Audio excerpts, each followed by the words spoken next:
emissions, this idea that carbon emissions drives all of the climate change. Well, let's just say that's true, just for the sake of argument, so we're not arguing about weird science. Let's just say that's true. Well, if you believe that, what would you want to do? Check one, two, the answer check is one, that you'd two. want to reshore as much American manufacturing as possible, and you'd want to produce as much energy as possible in the United States of America. Check one, two, check because one, we're two, the check cleanest one, two. economy in the entire world. What have Kamala Harris's policies actually led to?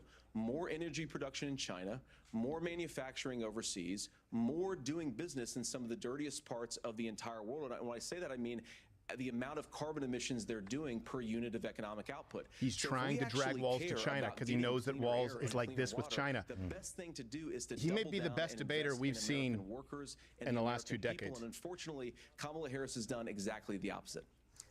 Governor Walz, look at the joy in his face. So joy. All those things are happening. Look, first of all, it is a horrific tragedy with this hurricane, and my heart goes out to the folks that when he are down panics, there, he gets pinker. In contact with the governors. I serve as co-chair of the Council of Governors as we work together on these emergency management.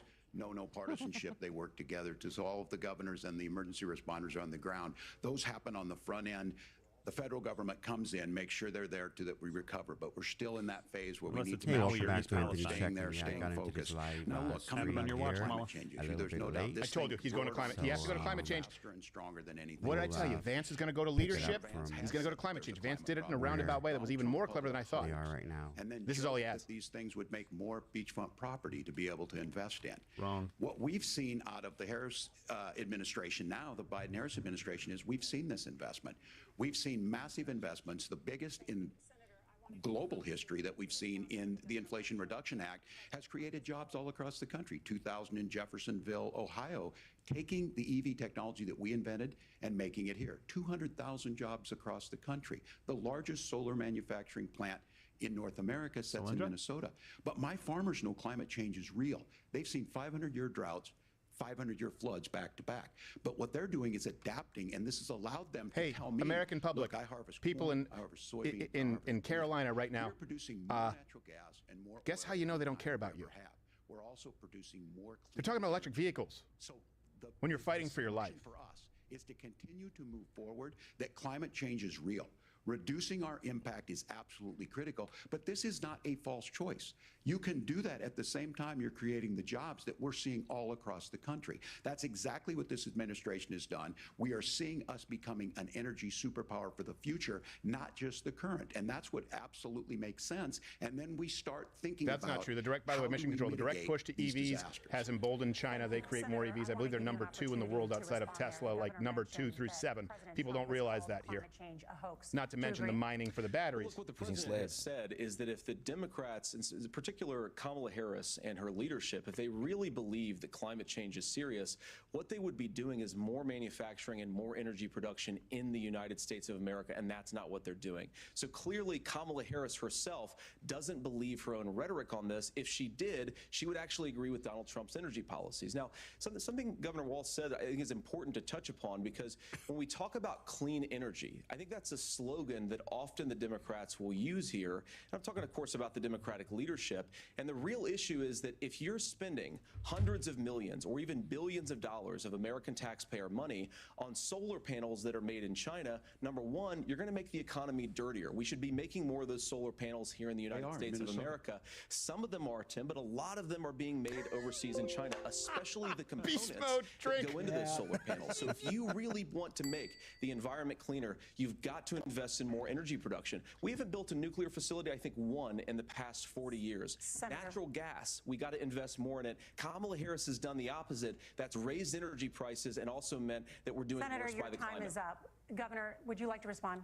Well, look, we're producing more natural gas. Come on, man. There's no moratorium on that. We're producing more oil. But the folks know, and like I said again, these are not liberal folks. These are not folks that are Green New Deal folks. These are farmers that have been drought one year, massive flooding the next year. They understand that it makes sense. Look, our #1 export cannot be topsoil from erosion from these massive storms. We saw it in Minnesota this summer.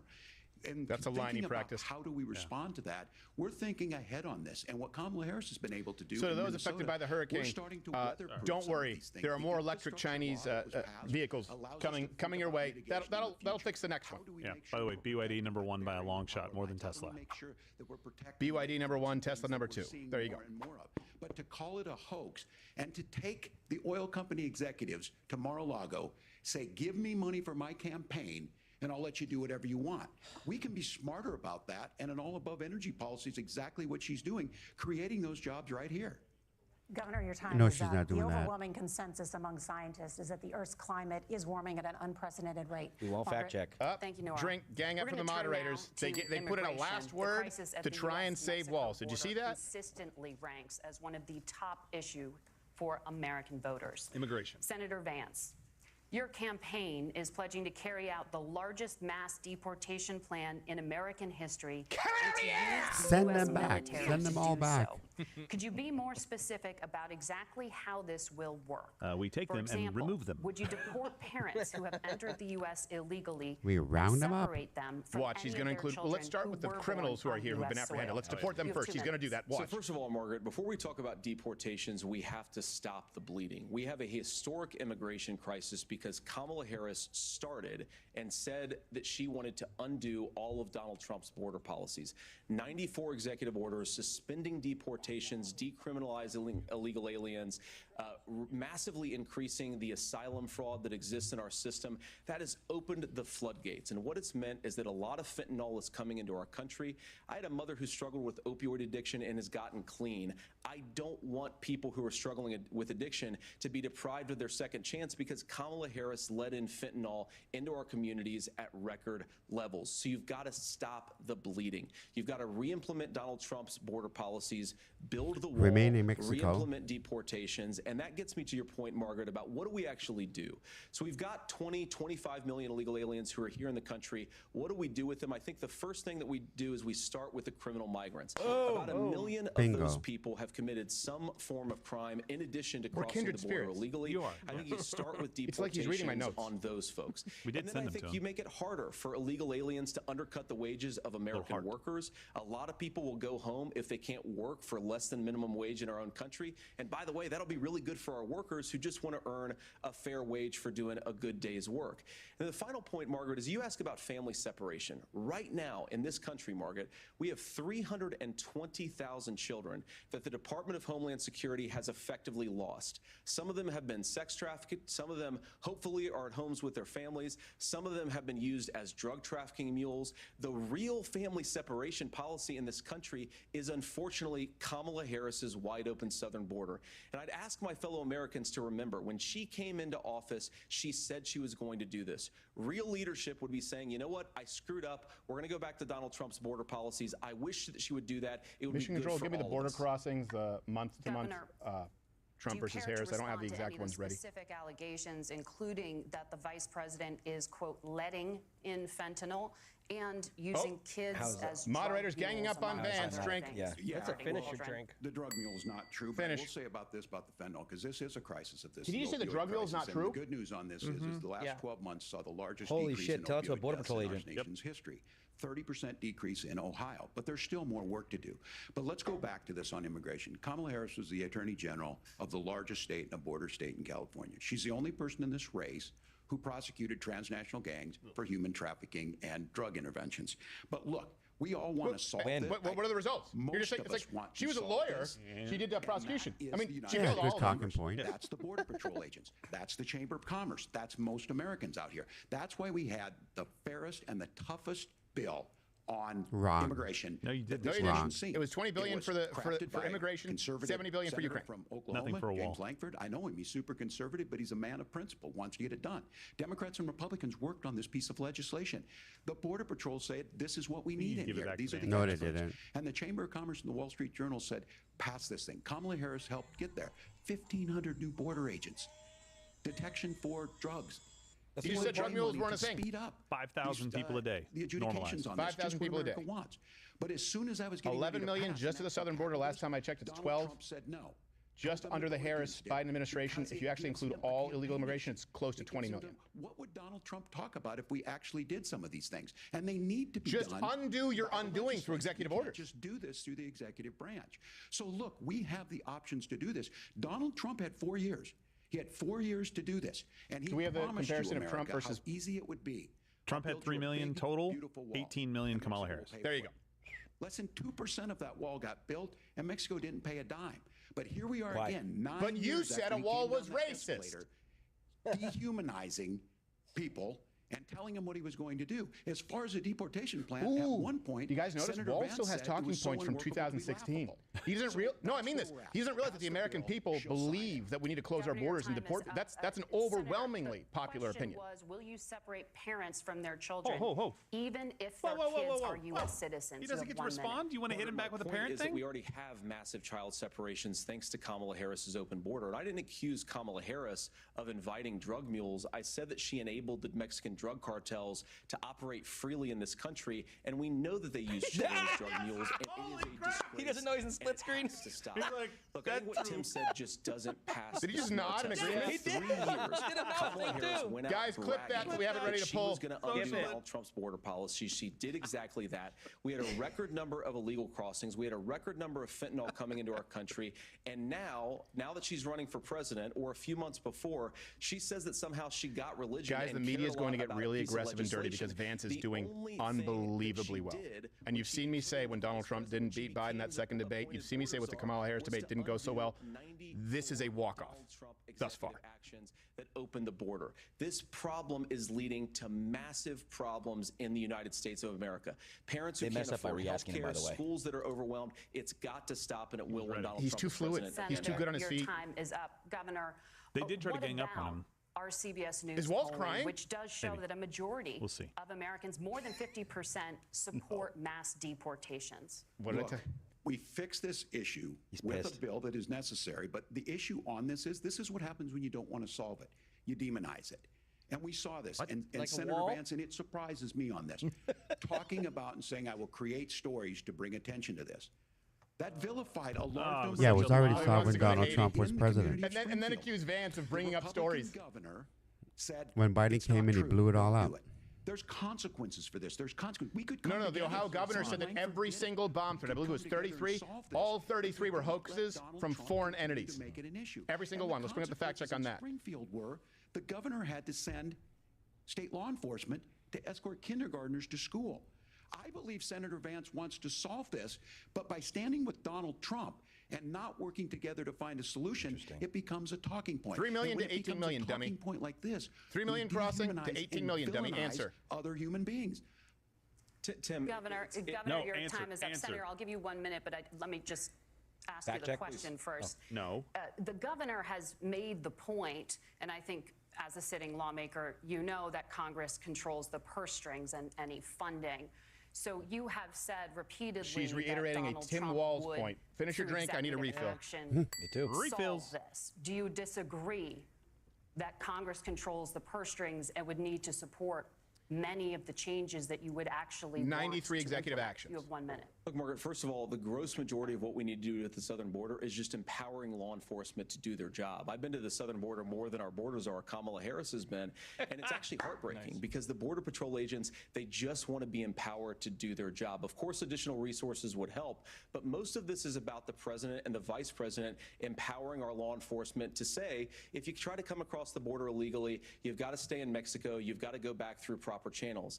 Now, Governor Walz brought up the community of Springfield, and he's very worried about the things that I've said in Springfield. Look, in Springfield, Ohio, and in communities all across this country, you've got schools that are overwhelmed, you've got hospitals that are overwhelmed, you've got housing that is totally unaffordable because we brought in millions of illegal immigrants to compete with Americans for scarce homes. The people that I'm most worried about in Springfield, Ohio, are the American citizens who have had their lives destroyed by Kamala Harris's open border. It is a disgrace to him. You're And witnessing I the actually future think- presidential I agree with you. I candidate think you win, wanna solve lose, this or draw this problem, election. but I don't think DeSantis is going to Kamala have his Harris hands does. full Senator, if he your has to time is up. primary this guy. Governor, you have 1 minute to respond. Yeah, well, It is law enforcement that asked for the bill. His face is they not helped good. craft it. No, They're they the ones asked that for a supported bill. that's Then you because tacked they on know we $70 need to billion do for this. Ukraine, Look, or this $60 billion. You issue can of let me know. continuing to I don't remember the bring final this up, number. of not dealing 60 with billion it, in Ukraine, 14.1 for blaming Israel, migrants for everything. and like On 7 housing, billion we for could some talk other a little conflicts bit around the about world. Wall Street speculators buying up housing and making them less affordable. But it becomes a blame. Look, this bill also gives the money necessary to adjudicate. I agree. It should not take 7 years for an asylum claim to be done. This bill gets it done in 90 days. Then you start to make a difference No, in this, it won't. and you start to adhere to what we know, American principles. No Look, wall. I don't talk about my faith a lot, but Matthew course not. 25:40 talks about, to the least amongst us, you do unto me. I think that's true of You're most quoting the Americans. Bible They simply when you're want killing order to it. babies? This bill does it. It's funded. It's supported by the people who do it, and it lets us keep our dignity about how we treat other people.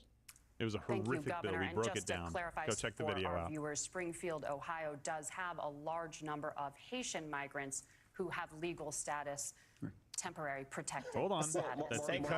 Thank you. Senator, Yeah. we have so much to get to. That's a legal You status. don't get to get the last word in, pig bitch. Thank Margaret, you. the rules were that The you guys economy- weren't going We're to fact check. And since Oh! you're fact checking me, I think it's important to say what's actually going on. So there's an application called the CBP Take One over app, the shit. where you can go on as an illegal migrant, apply for asylum or apply for parole, and be granted legal status at the wave of a Kamala Look at his Harris face! open border He's wall. like, "Oh, shit." That is not a person coming in, applying for a green card and waiting for 10 years. That Thank is you, the Senator. facilitation of illegal immigration, Margaret, by Thank our you, own Senator, for leadership. describing the There you legal go. process. Kamala- We have Oh, so much to Oh, get thank to. you for describing the legal process. You're not interested in the legal process. tonight. That's the one thing I was wrong about. They'd be on their best behavior. They can't help themselves. Drink. What a bitch. Yeah, finish your drink on that one. It was bad. Gentlemen, the audience can't hear you because your mics are cut. We have so much we want to get to. Wish we could Thank do the you same for your explaining the lapel legal mic. process. We have to throw our little jabs in and Thank then you, move Margaret. on. So, The economy is a top concern for voters. She wants to oust Each Miss of your Pink, so she's acting campaigns professional. has released There you an go. economic plan. So let's talk about the specifics. Governor Walz, Vice President Harris unveiled a plan that includes billions in tax credits for manufacturing, And his love of housing, horses. and a renewed child tax credit.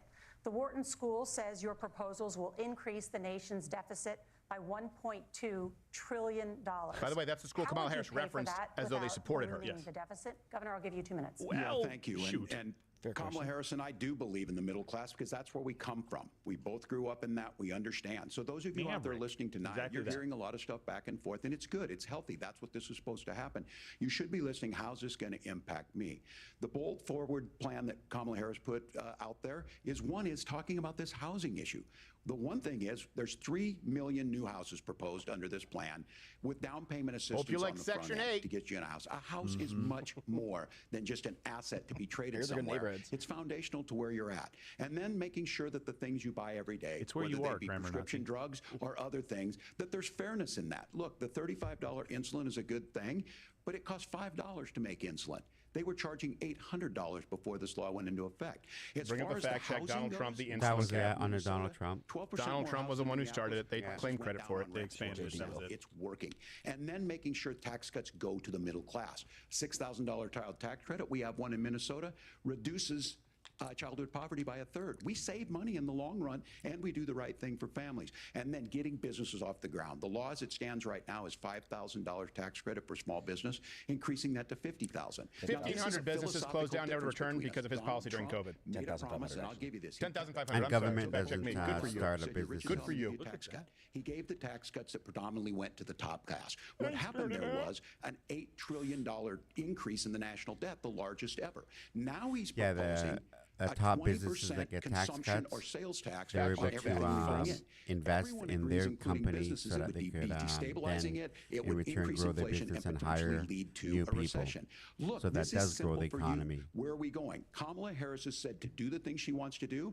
We'll just ask the wealthiest to pay their fair share. Define when you it. do that, And why it's isn't she as doing it? fast, more people Now- are participating in it, and folks have She's the things that they VP. need. She has Biden's Senator, ear. I want to give you a moment to respond on that. But Vance is similarly, like, the "I've Wharton got this, School Miss has done Pink." an analysis of the Trump plan and says it would increase the nation's deficit by $5.8 trillion.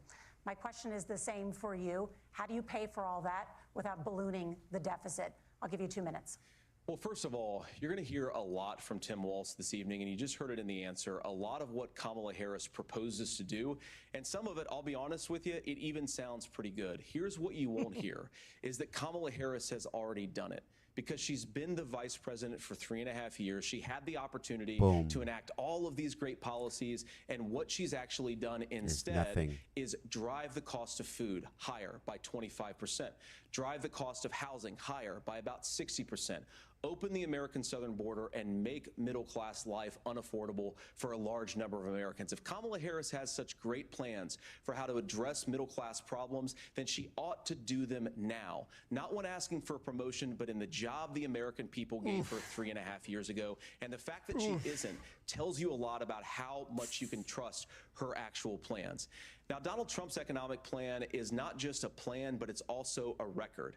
A lot of those same economists attack Donald Trump's plans, and they have PhDs, but they don't have common sense, and they don't have wisdom. Because Donald Trump's economic policies delivered the highest take-home pay in a generation in this country, 1.5% inflation, and to boot, peace and security all over the world. So when people say that Donald Trump's economic plan doesn't make sense, I say look at the record. He delivered rising take-home pay for American workers.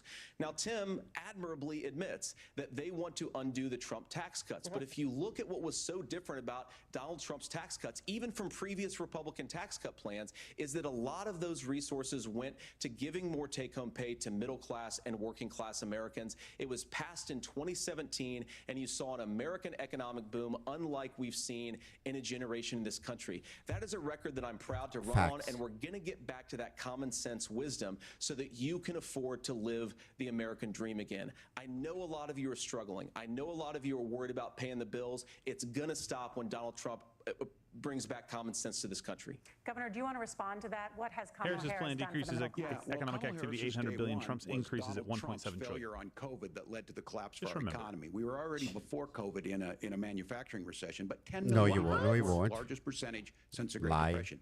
9 million jobs closed on that. That was day one. Whether it was the Infrastructure Act or other things. Then why did your state outpace the abysmal failure of the rest of the country? 10,500 businesses closed, never to open up. The kind of economic disaster that took place in your state was worse than the rest of the country. Because if Donald Trump had done what your party wanted, the entire country would have looked like your state, prick. Of the day is this. If you need heart surgery, listen to the people at the Mayo Clinic in Rochester, Minnesota, not Donald Trump. And the same thing goes with this. And I ask you out there, teachers, nurses, truck drivers, whatever, how is it fair that you're paying your taxes every year? Drink game rules again. Donald Trump hasn't paid any federal tax in the last 15 years, and the last year as president. That's what's wrong with the system.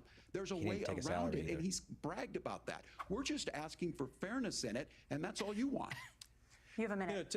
Governor, you say trust the experts. But those same experts for 40 years said that if we shipped our manufacturing base off to China, we'd get cheaper goods. They lied about that. They said if we shipped our industrial base off to other countries, to Mexico and elsewhere, it would make the middle class stronger. They were wrong about that. They were wrong about the idea that if we made America less self-reliant, less productive in our own nation, that it would somehow make us better off, and they were wrong about it. And for the first time in a generation, Donald Trump had the wisdom and the courage to say to that bipartisan consensus, we're not doing it anymore. We're bringing American manufacturing back. We're unleashing American energy. We're going to make more of our own stuff. Guess who may have just shored up Pennsylvania? This isn't just an economic issue. And I've got 3 beautiful little kids at home, 7, 4, and 2, and I love them very much, and I hope they're in bed right now.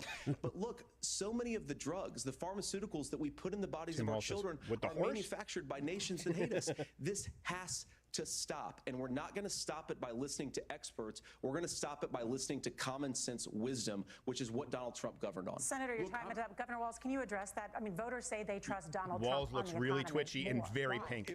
If you're listening tonight and you want billionaires to get tax cuts, you heard what the numbers were. Look. His face looks like a newborn baby's butt after they spank it for the first breath. But I understand that, look, we produce soybeans and corn. We need to have fair trading partners. That's something that we believe in. How do you feel about tariffs? I think the thing that helps you have fair trading. Most concerns me on this is Donald Trump was the guy who created the largest trade deficit in American history with China. So the rhetoric is good. Much of what the senator said right there, I'm in agreement with him on this. I watched it happen too. I watched it in my communities, and we talked about that. But we had people undercutting the right to collectively bargain. We had right to work states made it more difficult. We had Oh, he's trying to get the unions right now. folks that are look at his face. Clip that. Clip this face, guys. We're gonna come back to it. The face. It's crazy. Looks like a 4-year-old caught in a lie. Donald Trump is talking about it. Kamala Harris has a record 250,000 more manufacturing jobs just out of the IRA. I believe Donald Trump had 450,000 more. Yes. I thought it was 450,000. Appreciate Mission that. Control, let me know. If you notice, what Governor Walz just did is he said, first of all, Donald Trump has to listen to the experts. And then when he acknowledged that the experts screwed up, he said, well, Donald Trump didn't do nearly as good of a job as the statistics that's a gross show generalization. that he did. Shut up. So what Tim Walz is doing, and I honestly, Tim, I think you got a tough job here, because you've got to play whack-a-mole. You've got to pretend that Donald Trump didn't deliver rising take-home pay, which of course he did. You've got to pretend that Donald Trump didn't deliver lower inflation, which of course he did, and then you simultaneously got to defend Kamala Harris's atrocious economic record, which has made gas, groceries, and housing unaffordable for American citizens. I was raised by a woman I didn't think I was who going would to feel sometimes bad go for into Tim Walz medical tonight. debt I so don't that feel she bad could for put him. food on the I don't feel table in bad our for him either. household. I know what it's like to not be able to afford the things that you need to afford. We can do so much better. To all of you watching, we Beast can mode get back drink. to For an those who are America new, that's drinking game affordable rules. again. Drink anytime We Walz doesn't just answer a gotta question get back directly. to Someone mentions common Product sense 2025. economic Walz principles. mentions I hope coach we or have a teacher. JD Vance goes conversation beast on mode or anytime they gang healthcare up on that Vance. Senator, Governor. Please. Thank you. Margaret? We have a lot to get to ahead, go, Pink. gentlemen, on many topics. But right now, I want to talk about personal qualifications.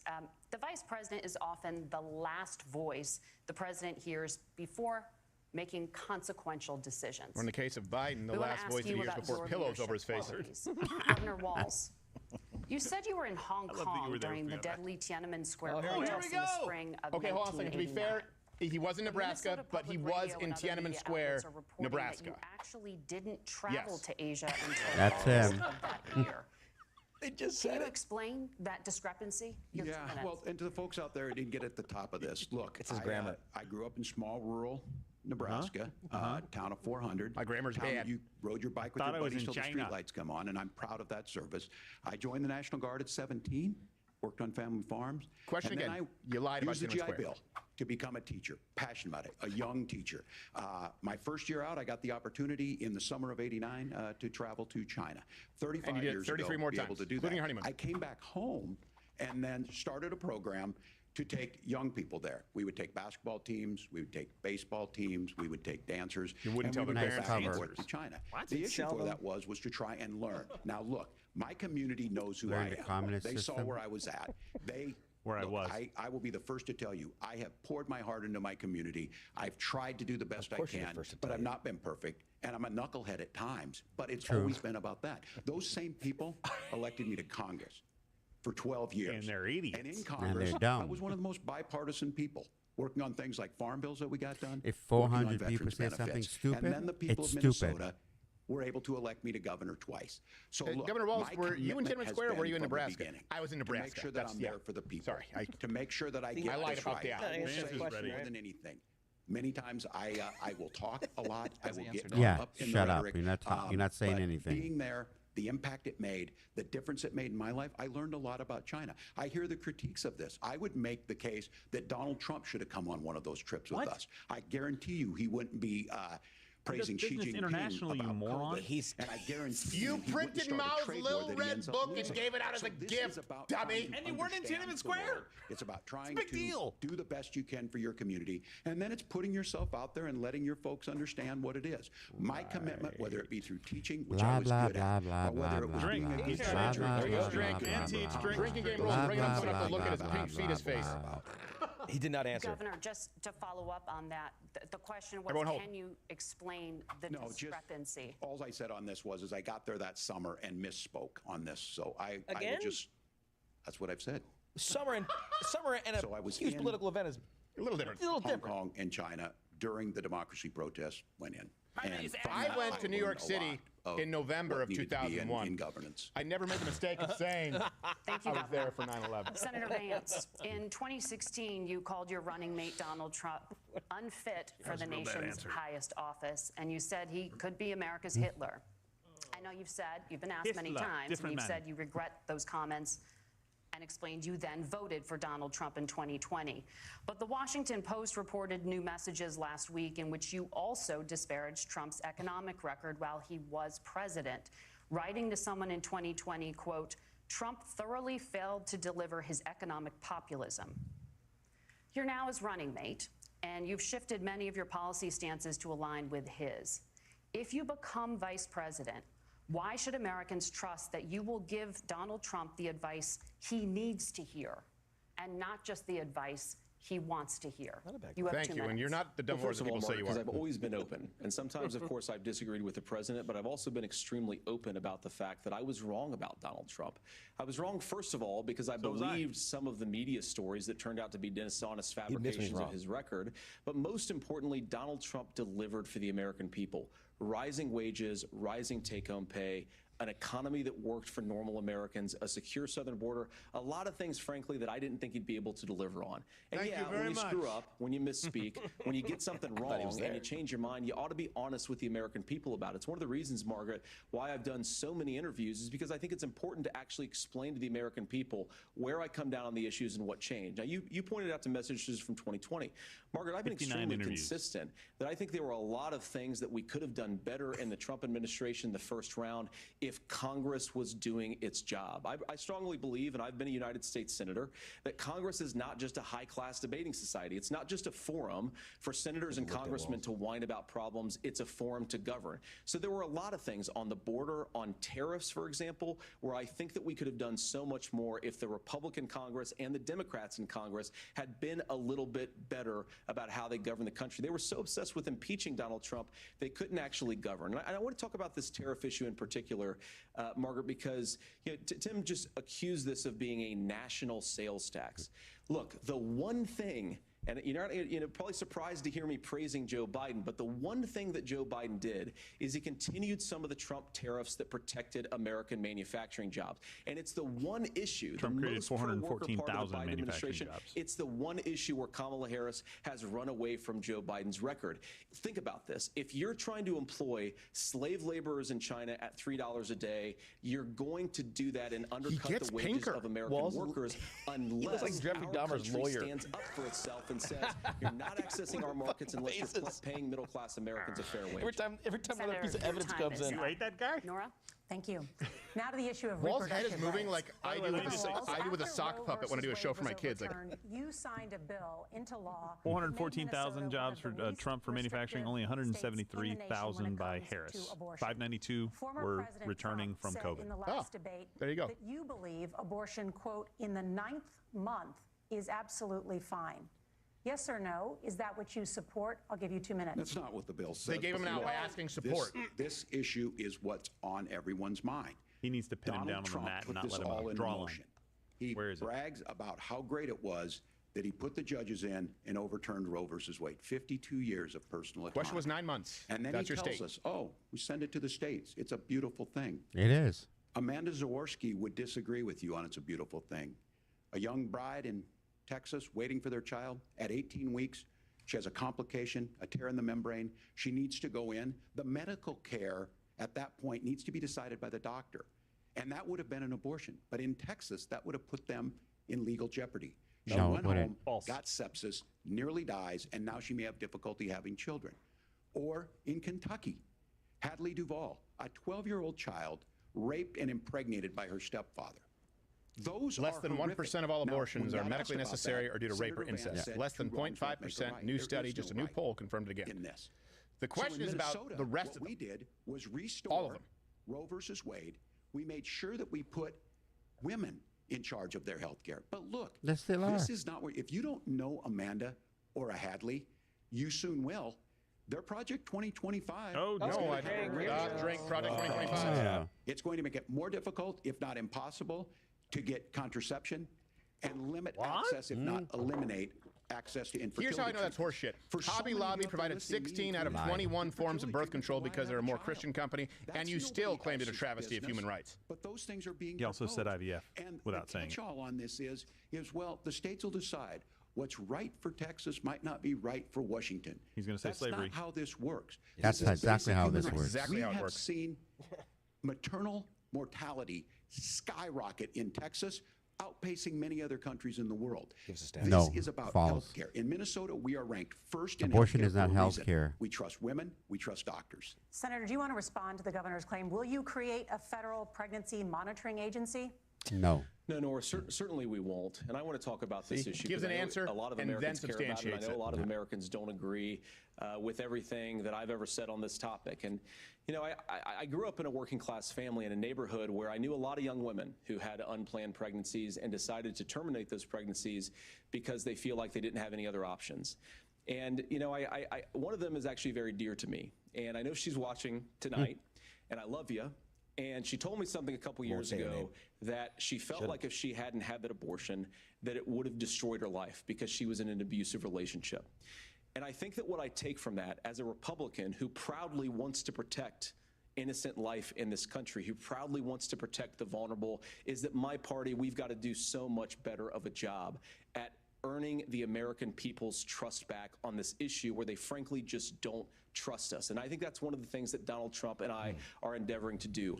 I want us as a Republican Party to be pro-family in the fullest sense of the word. I want us to support fertility treatments. I want us to make it easier for moms to afford to have babies. I want it to make it easier for young families to afford a home so they can afford a place to raise that family. And I think there's so much that we can do on the public policy front to give women more options. Now, of course, Donald Trump has been very clear that on the abortion policy specifically, that we have a big country those babies. And it's diverse. Kill those California babies. has a different viewpoint on this than Georgia. Georgia has a different viewpoint from Arizona. And the proper way to handle this, as messy as democracy sometimes is to let voters make these decisions, let the individual states make their abortion policy. And I think that's what makes the most sense in a very big, a very diverse, and let's be honest, sometimes a very, very messy and divided country. Governor, would you like to respond and also answer the question about restrictions? Yeah, well, the question got asked and Donald Trump made the accusation that wasn't true about Minnesota. Well, let me tell you about this idea that there's diverse states. There's a young woman named Amber Thurman. She happened to be in Georgia, a restricted state. These people because of that, she had to travel a long distance hours to North Carolina 3 or 4 to try and get her care. Showed up late. She showed up late for an appointment, so they gave her the pill instead of the procedure she was scheduled for. Same pill they give to everybody. The fact of the matter is, how can we as a nation say that your life, as many people do with abortion pills, with abortion, as basic as the right to control your own body, is determined on geography? There's a very real chance, had Amber Thurman lived in Minnesota, she would be alive today. If she was on time for the restoration of Roe versus Wade. Same abortion pill in Minnesota as it is in Georgia. You hear me talk about it. You hear us talking exactly the same. Donald Trump is trying to figure out how to get the political right of this. I agree with a lot of what Senator Vance said about what's happening. His running mate, though, does not, and that's the problem. Governor, your time is up. Senator, let me ask you about that. He mentioned, it was, I think, referring to a national ban. In the past, you have supported a federal ban on abortion after 15 weeks. In fact, you said if someone can't support legislation like that, quote, so after 4 months, making the United States is that radical now? I'm sorry, is a ban on abortion after 4 months radical? In the entire world. My question is it just me or is that entirely sensitive? That would be in line with Europe. Well, Nora, first of all, I never supported a national be in line with most of the rest of the modern world, just to be clear. We're the most radical of all developed nations on this. National standard. For example, we have a partial birth abortion ban in place in this country at the federal level. I don't think anybody's trying to get rid of that, or at least I hope not, though I know that Democrats have taken a very radical pro-abortion stance. But Nora, you know, one of the things that changed is in the state of Ohio, we had a referendum in 2023, and the people of Ohio voted overwhelmingly, by the way, against my position. And I think that what I learned from that, Nora, is that we've got to do a better job at winning back people's trust. So many young women would love to have families. So many young women also see an unplanned pregnancy as something that's going to destroy their livelihood, destroy their education, destroy their relationships. And we have got to earn people's trust back. And that's why Donald Trump and I are committed to pursuing pro-family policies, making child care more accessible, making fertility treatments more accessible, because we've got to do a better job at that. And that's what real leadership is. Minnesota, one of 9 states with no limit on abortion. On the pro-abortion piece of that. No, we're not. We're pro-women. We're pro-freedom to make your own choice. We know what the implications are you pro-freedom for cars? Rewording it. Are you pro-freedom for school choice? Women not getting the care physicians feeling like they may But be parents to make sure that their kids aren't transitioned unbeknownst to them. And as far as making sure that we're educating our children and giving them options, Minnesota's a state with one of the lowest teen pregnancy rates. We understand that too. We know that the options need to be available, and we make that true. We also make it, we're a top 3 state for the best place to raise children. But these two things to try and say for a Somali pirate, we're pro-children, but we don't like this, or you guys are pro-abortion, that's not the case at all. We are pro-freedoms for women to make their choices, and we're going, and Kamala Harris is making the case, to make options for children more affordable, a $6,000 child tax credit. Women have the choice to go to work during COVID or keep their business open during COVID, or what school they send their kids to during COVID? Should they have the choice of being able to use, for example, fossil fuels? Governor, I agree with Drive an SUV? Not just a choice to kill it. And there are a lot of people who should still be alive, and I certainly wish that she was. And maybe you're free to disagree with me on this and explain this to me, but as I read the Minnesota law that you signed into law, the statute that you signed into law, it says that a doctor who presides over an abortion where the baby survives, the doctor is under no obligation to provide life-saving care to a baby who survives a botched late-term abortion. That is, I think, whether you're pro-choice or pro-abortion, that is fundamentally barbaric. And that's why I use that word. Fact check, is that in the law, guys? Some of what we've seen. Yes, it is. Do you want to force Catholic hospitals to perform abortions against their will? Because Kamala Harris has supported suing Catholic nuns to violate their freedom of conscience. We can be a big and diverse country where we respect people's freedom of conscience and make the country more pro-baby and pro-family. But please. Yes, Governor, please respond. Look, this is one where there's always something there. This is a very simple proposition. These are women's decisions to make about their health care decisions. You said it's not true. They gave you the floor to correct it. Who know best when they need to do this. Trying to distort the way a law is written to try and make a point, that's not it at all. What was I wrong about, Governor? Please tell me, what was I wrong about? That is not the way the law is written. Educate me. I've given this advice on a lot of things, that getting involved, that's been misread, and it was fact-checked at the last debate.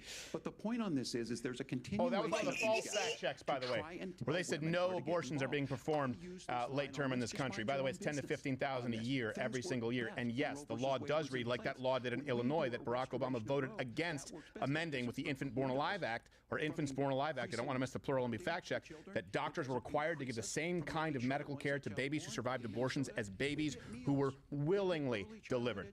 It is not law in Minnesota. They are not required to provide that life-saving care for a baby if they survive an abortion. That's a fact. Proposing them in your budget. Kamala Harris is proposing them. She's proposing all those things to make life easier for families. I asked a specific question, Governor. You gave me a slogan as a response. It's not the case. It's not true. That's not what the law says. So they fact-checked it with President Trump. Gentlemen, there's a lot to discuss. We have to move on. Vance, let him speak and then just a smile. He just office Jim'd him with. Yeah, that was the prosecutor in the Dahmer case. And a Walz that was pretty epic. We're not going anywhere, guys. Stay with us. Yeah, stay with us. Do we have the half game report here with the fact checks? So I've hit a lot of those fact checks. So most European countries have 12-week abortion bans. There's some that have up to, I think, 24. Just the UK, yeah. 12 weeks. And JD and Vance said he supported a ban after 14 weeks? 15. I believe it was 14. It was 15. Yeah, that's right. It was 15. It was 15. Yeah, exactly. Good memory, yes. So a couple of fact checks on the trade deficit that Trump created, kind of air quotes, was $418 billion in 2018. He started the trade war in the Q3 of 2018. By the next year, it was reduced by 22.2%. So they try to cherry pick data, just like the manufacturing jobs. Trump created 414,000. They've only created 173,000 new ones. 592 were bounce back that were lost because of COVID when you shut down factories. Those don't count. For you coming in and flipping on the light switch, it doesn't count as a new job created. So there's that, and then there was a couple of others that I will go to. The Minnesota law, make sure you guys bring that up, because that's obviously very clear that, they are not required to. First off, just to make it clear, Walz did not answer on there are no limitations on abortion up until and including birth 9 months. That's absolutely true. Everyone knows that. What J.D. Vance brought up was the fact is they actually wouldn't be required to provide that kind of care to babies who survived abortions, which is also true. Because that is the reason he's bringing that up is because that's been required by law, because in fact it was happening in states like Minnesota, in states like Illinois, in states like Virginia, where babies were surviving abortions and doctors were saying, well, I've done my part, and the babies were not given the same kind of health care as a baby who was delivered. Once they're born, we all thought, hey, at least now you have to take care of them. No. They didn't do that in Illinois. They didn't do that in Minnesota. That's the reason for people proposing putting that expressly in writing. Yes, Gerald. So the bill strips out Minnesota's existing requirement that reasonable measures be taken to preserve the life and health of born-alive infants, replacing it with a requirement for care, which the bill's author, Representative Tina Liebling, has described as mere comfort care.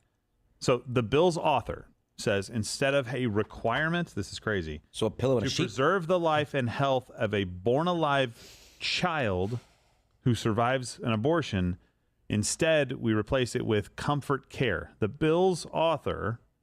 The only way this has a happy ending that doesn't make me mad is if that bitch turned into a pillar of salt. They went from life-saving care to hospice. That's okay. That's what they're arguing in the technicality. By the way, this is what CNN talked about all day today and yesterday about how they were worried that because he's a lawyer and he's well-read and he's well-spoken and he's a Yale law graduate, that they were worried that Walz was going to have a hard time. And right there was a great example of how he was just like, let me go to a law and then go ahead and disprove it because you think I'm going to misconstrue a law? I don't think I will. And by the way, he's an actual outsider. When people say, oh, this person's outside of the D.C. Beltway, outside of the swamp, that's what Vance actually is. That's what people said, oh, he's basically a junior senator from Ohio. Look, are the political consultants, is the consultant class, are you listening? Because this is the first time where we've seen someone actually go back, rewind the tape. I laid out the strategy. He's following it to the letter. I know this because we know that all these people who surround these candidates, they always tell them to play it safe. He's taking ownership of his mistakes. He's talking directly to the people. He's parrying. He's not going on defense, and he's contrasting with the record.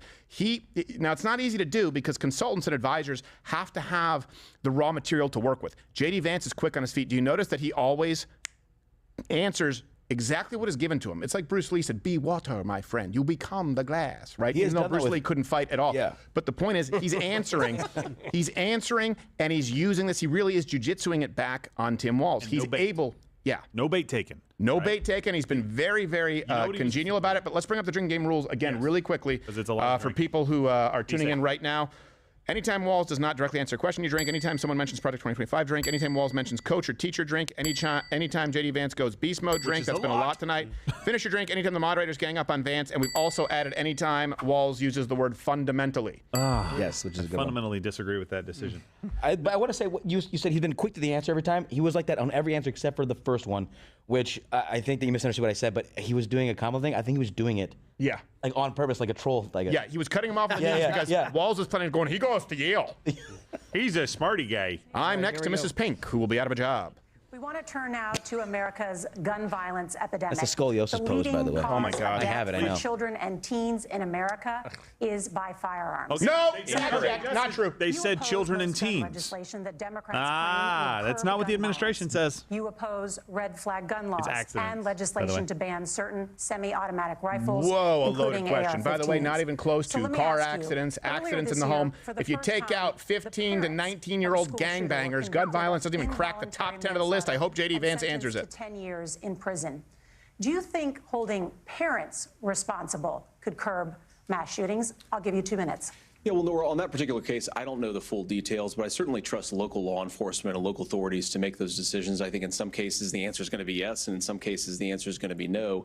And the details really matter here, of course. For example, if a kid steals a gun, that's going to be different than if a parent hands over a gun knowing that their kid is potentially dangerous. But look, I want to just sort of speak as a father of 3 beautiful little kids, and our oldest is now in 2nd grade. And like a lot of parents, we send our kids to school with such hope and such joy and such pride at their little faces on the first day of school. And we know, unfortunately, that a lot of kids are going to experience this terrible epidemic of gun violence. And of course, our hearts go out to the families that are affected by this terrible stuff. And we do have to do better. And I think that Governor Walz and I actually probably agree that we need to do better on this. The question is just, how do we actually do it? Now, here's something that really bothers me and worries me about this epidemic of violence.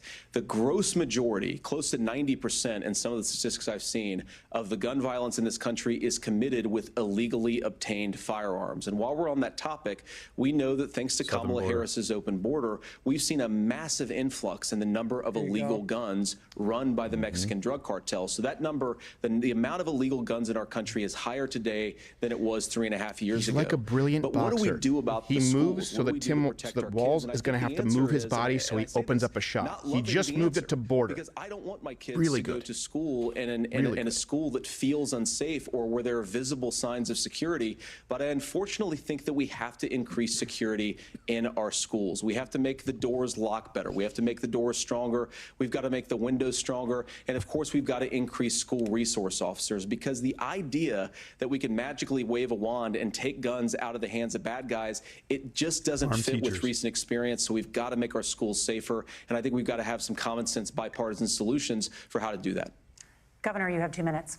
Well, I think all the parents watching tonight, this is your biggest nightmare. Look, I got a 17-year-old, and he witnessed a shooting at a community center playing volleyball. Those things don't leave you. As a member of Congress, I sat in my office surrounded by dozens of the Sandy Hook parents, and they were looking at my 7-year-old picture on the wall. Their 7-year-old were dead, and they were asking us to do something. And look, I'm a hunter. I own firearms. The vice president is. We understand that the Second Amendment is there, but our first responsibility is to our kids to figure this out. In Minnesota, we've enacted enhanced red flag laws, enhanced background checks, and we can start to get data. But here's the problem. If we really want to solve this, we've got folks that won't allow research to be even done on gun violence. Bullshit. And this Guys, idea bring that up. We fact-checked that. It was the CDC, was the fact that they wanted to selectively research gun violence. These are the same people, by the way, who stopped recording the victim in the case of a perpetrated crime against them, the race of the victim, but only the race of the actual assailant. But that's not far enough when we know there are things that worked.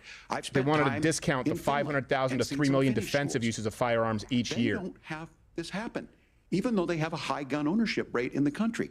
There are reasonable things that we can do to make a difference. It's not infringing on your Second Amendment. And the idea to have some of these weapons out there, it just doesn't make any sense. Ones you carried in war? Kamala Harris, as an attorney general, worked on this issue. She knows that it's there. No one's trying to scaremonger and say we're taking your guns, but I ask all of you Except out there. she literally said we're taking your guns. Bring it up in the fact check at the end of the show. Mission Control. Is that what we have to go when we know She's gonna have a there's countries around the world that their children aren't program. practicing these types of drills? They're being kids. We owe it to them to get a fix. These are things that shouldn't be that difficult. You can still keep your firearms, and we can make a difference. We have to. If you're listening tonight, this breaks your heart. Comes for them. Senator. Tim, first of all, I didn't know that your 17-year-old witnessed a shooting. I'm sorry about that, and I hope that he's doing okay. Christ have mercy. It is awful. And I appreciate what Tim said, actually, about Finland, because I do think it illustrates some of the frankly weird differences between our own country's gun violence problem and Finland. Okay, first of all, we have way higher rates of mental health abuse, or mental health substance abuse. We have way higher rates of depression, way higher rates of anxiety. We unfortunately have a mental health crisis in this country that I really do think that we need to get to the root causes of, because I don't think it's the whole reason why we have such a bad gun violence problem, but I do think it's a big piece of it. Another driver of the gun violence epidemic, especially that affecting our kids, it doesn't earn as many headlines, but is the terrible gun violence problem in a lot of our big cities. And this is why we have to empower law enforcement to arrest the bad guys, put them away, and take gun offenders off the streets. I think there's a whole host of things that we can do here, but I do think at our schools we've got to talk about more security. Senator, thank you. Governor, you previously opposed an assault weapons ban, motor but vehicle only deaths, later #1, in your political 14 and career. under, disease, traffic accidents, cancers, and congenital issues. Sandy Hook parents. I've become friends with school shooters. I've seen it. Look, the NRA, I was an NRA guy for a long time. You've become friends with school shooters? What? I'm of an age where my shotgun was in my car so I could pheasant hunt after football practice. That's not where we live today. Why not? And several things I want to mention on this is, Why not? Yeah. talking about cities and where it's at, the number one where the most firearm deaths happen in Minnesota are rural suicides. And we have an epidemic. But of no one's really getting concerned guns about and that. shooting. They're just talking about violent crime. Homicide. We have, and we should look at all of the issues. Making sure folks have health care and all that, but I want to be very careful. This idea of stigmatizing mental health, just because you have a mental health issue doesn't mean you're violent. And I think what we end up doing you is support red flag laws, dummy. That's exactly what red flag laws is. Guns. It's just the guns, and there are It's things not that you just the can do. guns. Holy shit! He just lost. He just maybe lost the election. It's just the guns. He maybe just lost the. It's the single losingest issue for Democrats across this country, and he couldn't have given a worse answer. Clip that. It's just the guns. Let's turn now to the top contributor to inflation. By the way, high 2019, cost Kamala of Harris housing promises and mandatory rent. government plan for There's buyback a of shortage guns. of more than 4 million homes in the United That's right. States, and that contributes to the high housing prices. Governor Walz, the Harris campaign promises a $25,000 down payment assistance for first-time home buyers. Which will increase the cost of homes by and a $25,000. $10,000 tax credit. They also promise $35,000. to build 3 million new homes. Where are you building these homes, and won't handing out that kind of money just drive up prices higher? No, it's not handing out. We have, first, let me say this issue of housing. No. And I think those of you listening on this, the problem we've had is that we've got a lot of folks that see housing as another commodity. It can be bought up, it can be shifted, it can be moved around. Those are not folks living in those houses. Those of you listening tonight, that house is a big deal. I bought and owned one house in my life.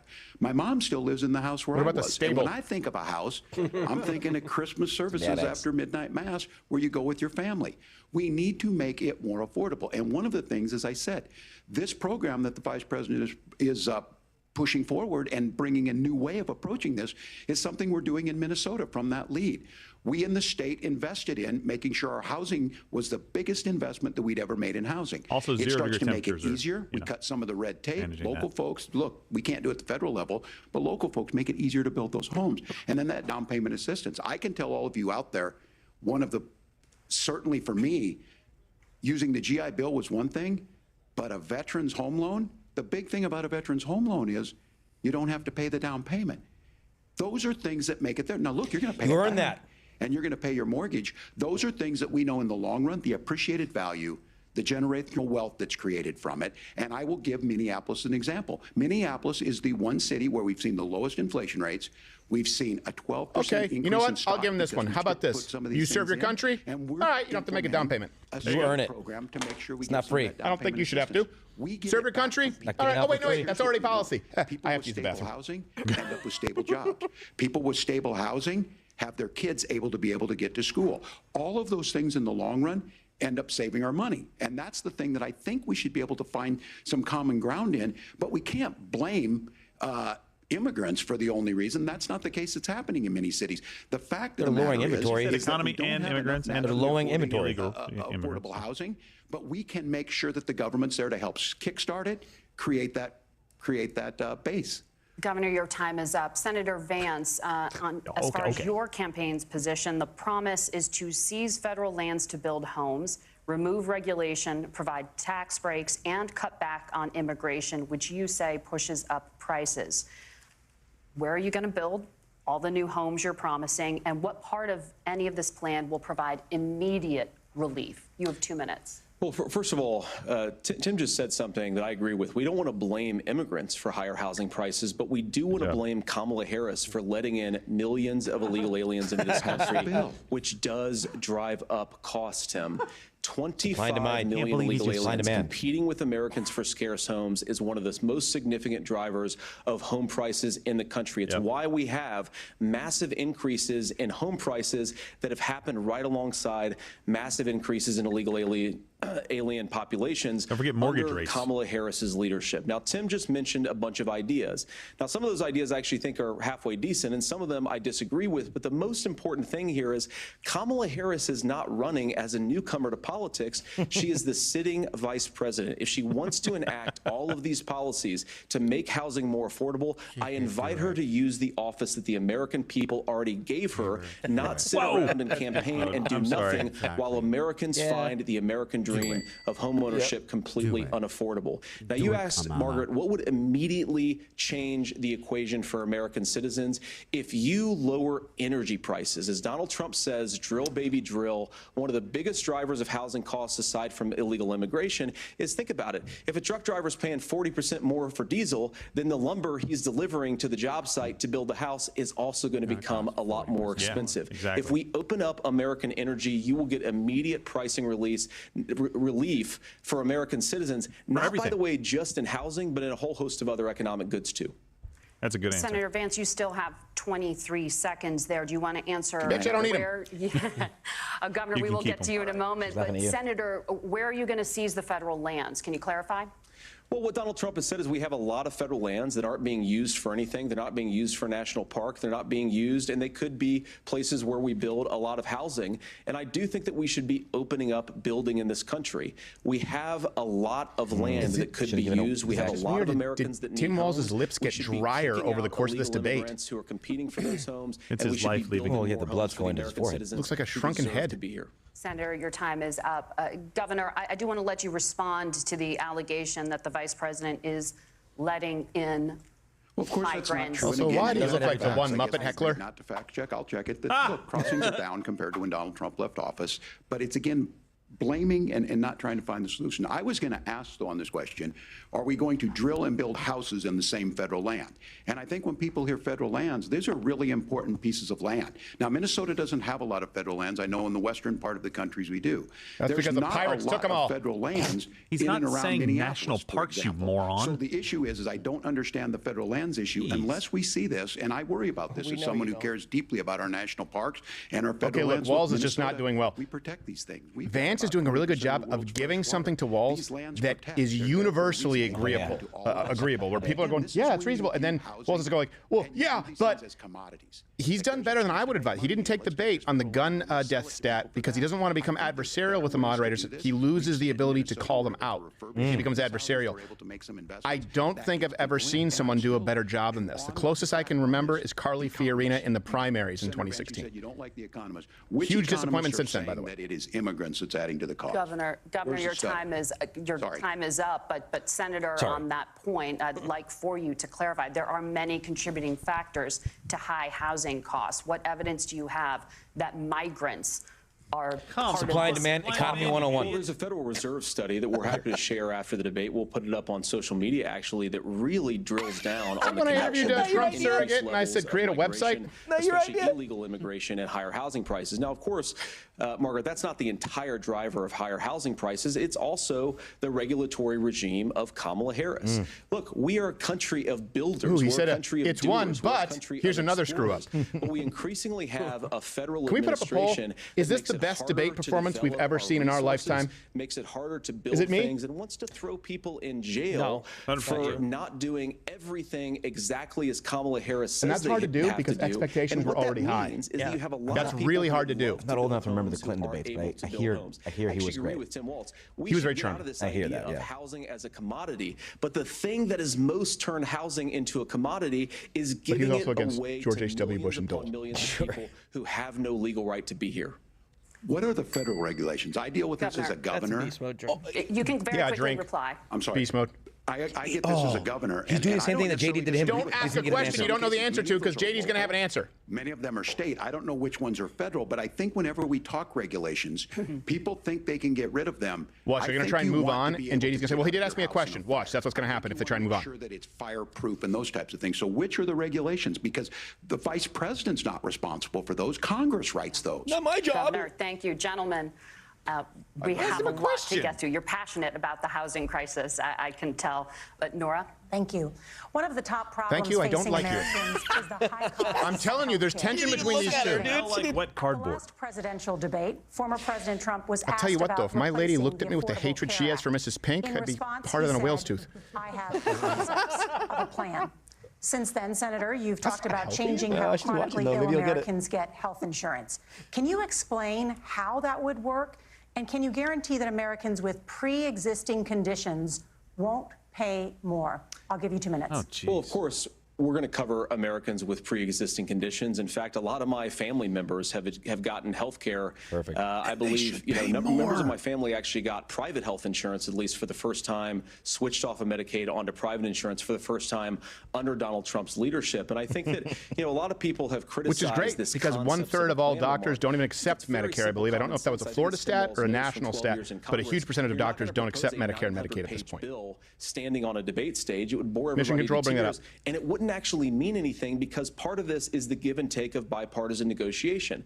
Now, when Donald Trump was actually president, and again, he has a record to be proud of, prescription drugs fell in 2018 for the first time in a very long time. Under Kamala Harris's leadership, prescription drugs are up about 7%. I can confirm this as a business owner. Under Donald Trump, we started offering full health insurance plans for employees. Before that, it was health sharing because it was too expensive. There was a way to circumnavigate the Obamacare law.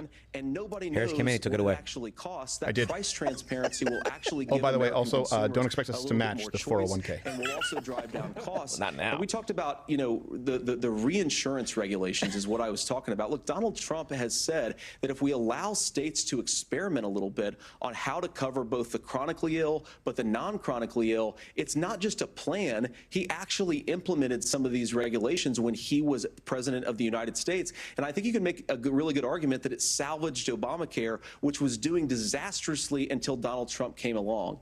I think this is an important point about President Trump. Of course, you don't have to agree with everything that President Trump has ever said or ever done, but when Obamacare was crushing J.D. under Vance the weight is of the its own 14-ounce regulatory boxing glove. burden and healthcare You costs, think it helps Donald you. Trump It just could allows you to take destroy more the blunt program. brain Instead, trauma without he getting cut in the worked face. a bipartisan way to ensure that Americans had access to affordable care. It's not perfect, of course, and there's so much more that we can do, but I think that Donald Trump has Tim earned Walz, the you right think there's 10 to of put them. in place some better health care policies. He's earned it because he did it successfully the first time. Governor?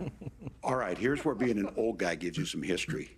I was there at the creation you are of history. the ACA. You were there at Tiananmen Square too, the reason and it was in so Afghanistan. important is I come from a major healthcare state, home of the Mayo Clinic, home to Medical Alley, 3M, Medtronic, all of those. We understand healthcare. It's why did we're Mayo ranked expand to first on Arizona? affordability I know, and 'cause I got my accessibility surgery and there. Quality of healthcare.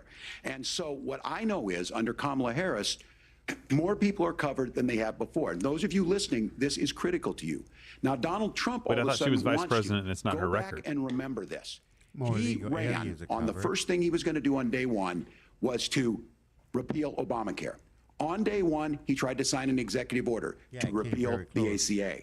Faltered. He If it wasn't signed for that, on to a lawsuit to repeal the John ACA, McCain. but lost at the Supreme Court. And the end result was more And he affordable would health have care repealed for the people and ACA actually for had it businesses. not More been for the businesses. Now, courage of that would be an John interesting stat. McCain How many to more say businesses in the that. first 3 years of Donald Trump started providing health What that insurance, means small to you businesses is to their employees? you lose Guarantee you it's very pre-existing high. conditions. If you're Because my sitting home accountant and you said got asthma, he had too never bad. seen You're a woman, the amount of toughen up. hiring and the amount of If you're benefits during football, being that kid created, go out. ingrained into the Your company kids get as kicked those out first when 3 years. they're We 26. did. Kamala Harris negotiated drug prices for the first time with Medicare. We have 10 drugs that will come online, the most common ones that'll be there. But look, this issue, and when Donald Trump said, I've got a concept of a plan, it cracked me up as a fourth grade teacher because my kids would Teach have your never drink, did but that. I'm out. I'm out. Senator Vance just explained might be worse than a concept because what he explained is pre-Obamacare. And I'll make this as simple as possible because Pre-Obamacare was I have great. done this for a long time.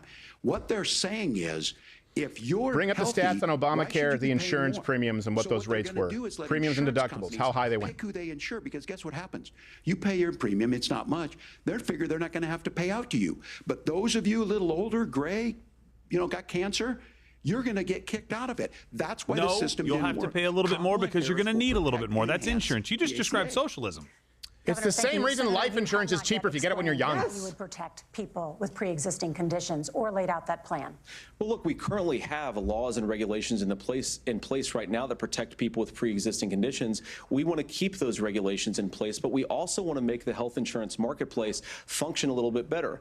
Now, what Governor Obamacare Walz just doubled said the cost is of individual actually health not insurance. true. A lot of Doubled. what happened and the reason that Obamacare was crushing under its own weight is that a lot of young and healthy people were leaving the exchanges. Exactly. Donald Trump actually helped have them put all address this that in a problem, list at the end and so he we can did go through all of so in them. a way that preserved people's access to coverage who had pre-existing conditions. But again, something that these guys already had do those is risk they pools. make a lot of claims about if Donald Trump becomes president, all of these terrible consequences are going to ensue. But in reality, Yes, that's what I Donald do. Trump was president. Inflation was low. I do that. Take-home pay was higher. And he saved the very program from a Democratic administration that was collapsing and would have collapsed absent his leadership. He did his job, which is govern in a bipartisan way and get results, not just complain about problems, but actually solve them.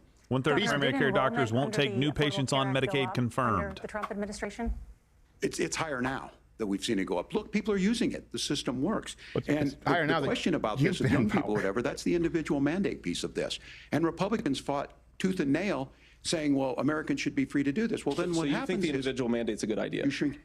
I think the idea of making sure the risk pool is broad enough to cover everyone, that's the only way insurance works. When it They doesn't, applied a it tax fine to collapses. people who You didn't get are asking Obamacare. Had free risk ACA pools. They where we get already people did out. that. Look, people know that they need to be on health care.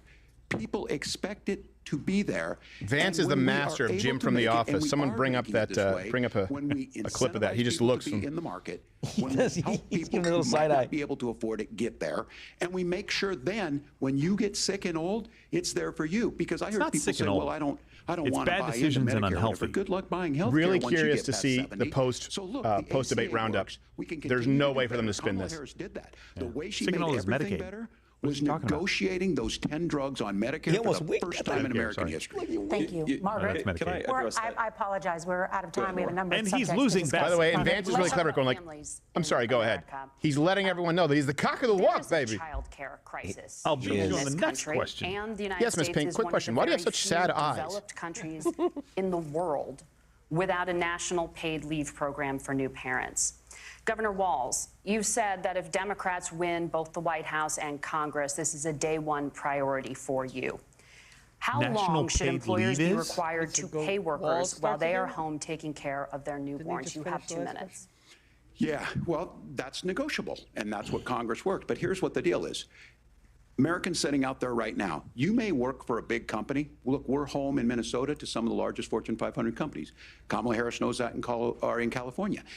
Those companies They're leaving provide California. paid family and medical leave. One is, I think they're moral and they think it's a good thing, but it also keeps their employees healthy.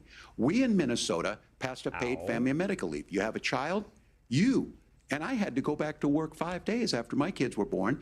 This allows you to stay home a certain amount of time. What we know is that gets the child off to a better start, the family works better, we stay in their employers, we get more Most moms consistency get in that. 3 months. So Kamala Harris has made it a priority. We implemented it in Minnesota, and we see growth. That's how you become a pro-business Yeah, but here's the state. problem. But Let me the just explain this really quickly. They want to negotiations on apply it, it to and here's the all issue. companies. And I can Those tell you this, big it's not a companies are able to policy offer it. that's been enshrined into Those law of in you out there Texas, who don't but have we it, have given women just imagine what happens significant if you amounts get of time off. cancer And men or your here child get gets 2 sick. weeks off We when they know have what happens. a new child. As a matter of You fact, you, end but up you didn't staying take all home. of it. We've In done some that places, just that means as a way no to try and budget, help out. because you've got You no say that we protection have on to that. give people 2-3 This is months the off. Guess case what's going to of an happen? economy that Donald People are going to hire Trump less has women. set for the Now you have a wealthiest real wage Americans. gap problem. He's willing to give those And men, sorry, tax breaks go back to work. to the wealthiest. He's willing to say, bust those unions up, do whatever. What we're saying never is said the that. economy works best when it works for all of us. And so a paid family medical leave program, and I will tell you, go to the families or go to the businesses and ask them. As far as child say care on no. this, Well, you you have to could take if it you at did both the close to supply and the 10,500. demand side. Good point. You Good point, can't Joe. expect the most important people in our lives to take either our children or our parents to get paid the least amount of money. And we have to make it But people easier need to for leave folks now to because be able to your get entire into that party business created a and dual make sure income that household they're able to necessity, pay for that. to be clear. We were able to do it in Minnesota, and I'm still telling you this. We were listed as the best state. We're still in crisis on this. A federal program of paid 49 other family states, medical bro. leave and help with this will enhance our workforce, enhance our families, and make it easier to have the children that you want. Governor, your time is up. Senator, do you support a national paid leave program? And if so, for how long should employers trick be question. Let's see mandated how he navigates to this. pay their employees while they are home taking care of their newborn? You have 2 minutes. Yeah, well, first of all, Margaret, a number of my Republican colleagues and some Democrats, too, have worked on this issue. And I think there is a bipartisan solution here because a lot of us care about this issue. I mean, look, I speak from this very personally because I'm He's married forcing to a beautiful Walz to woman nod his head who's yes, an incredible more mother than to Walz our should 3 be. beautiful kids, but is also a very, very brilliant corporate litigator. And I'm so proud of her. But being a working mom, even for somebody with all of the advantages of my wife, is extraordinarily difficult.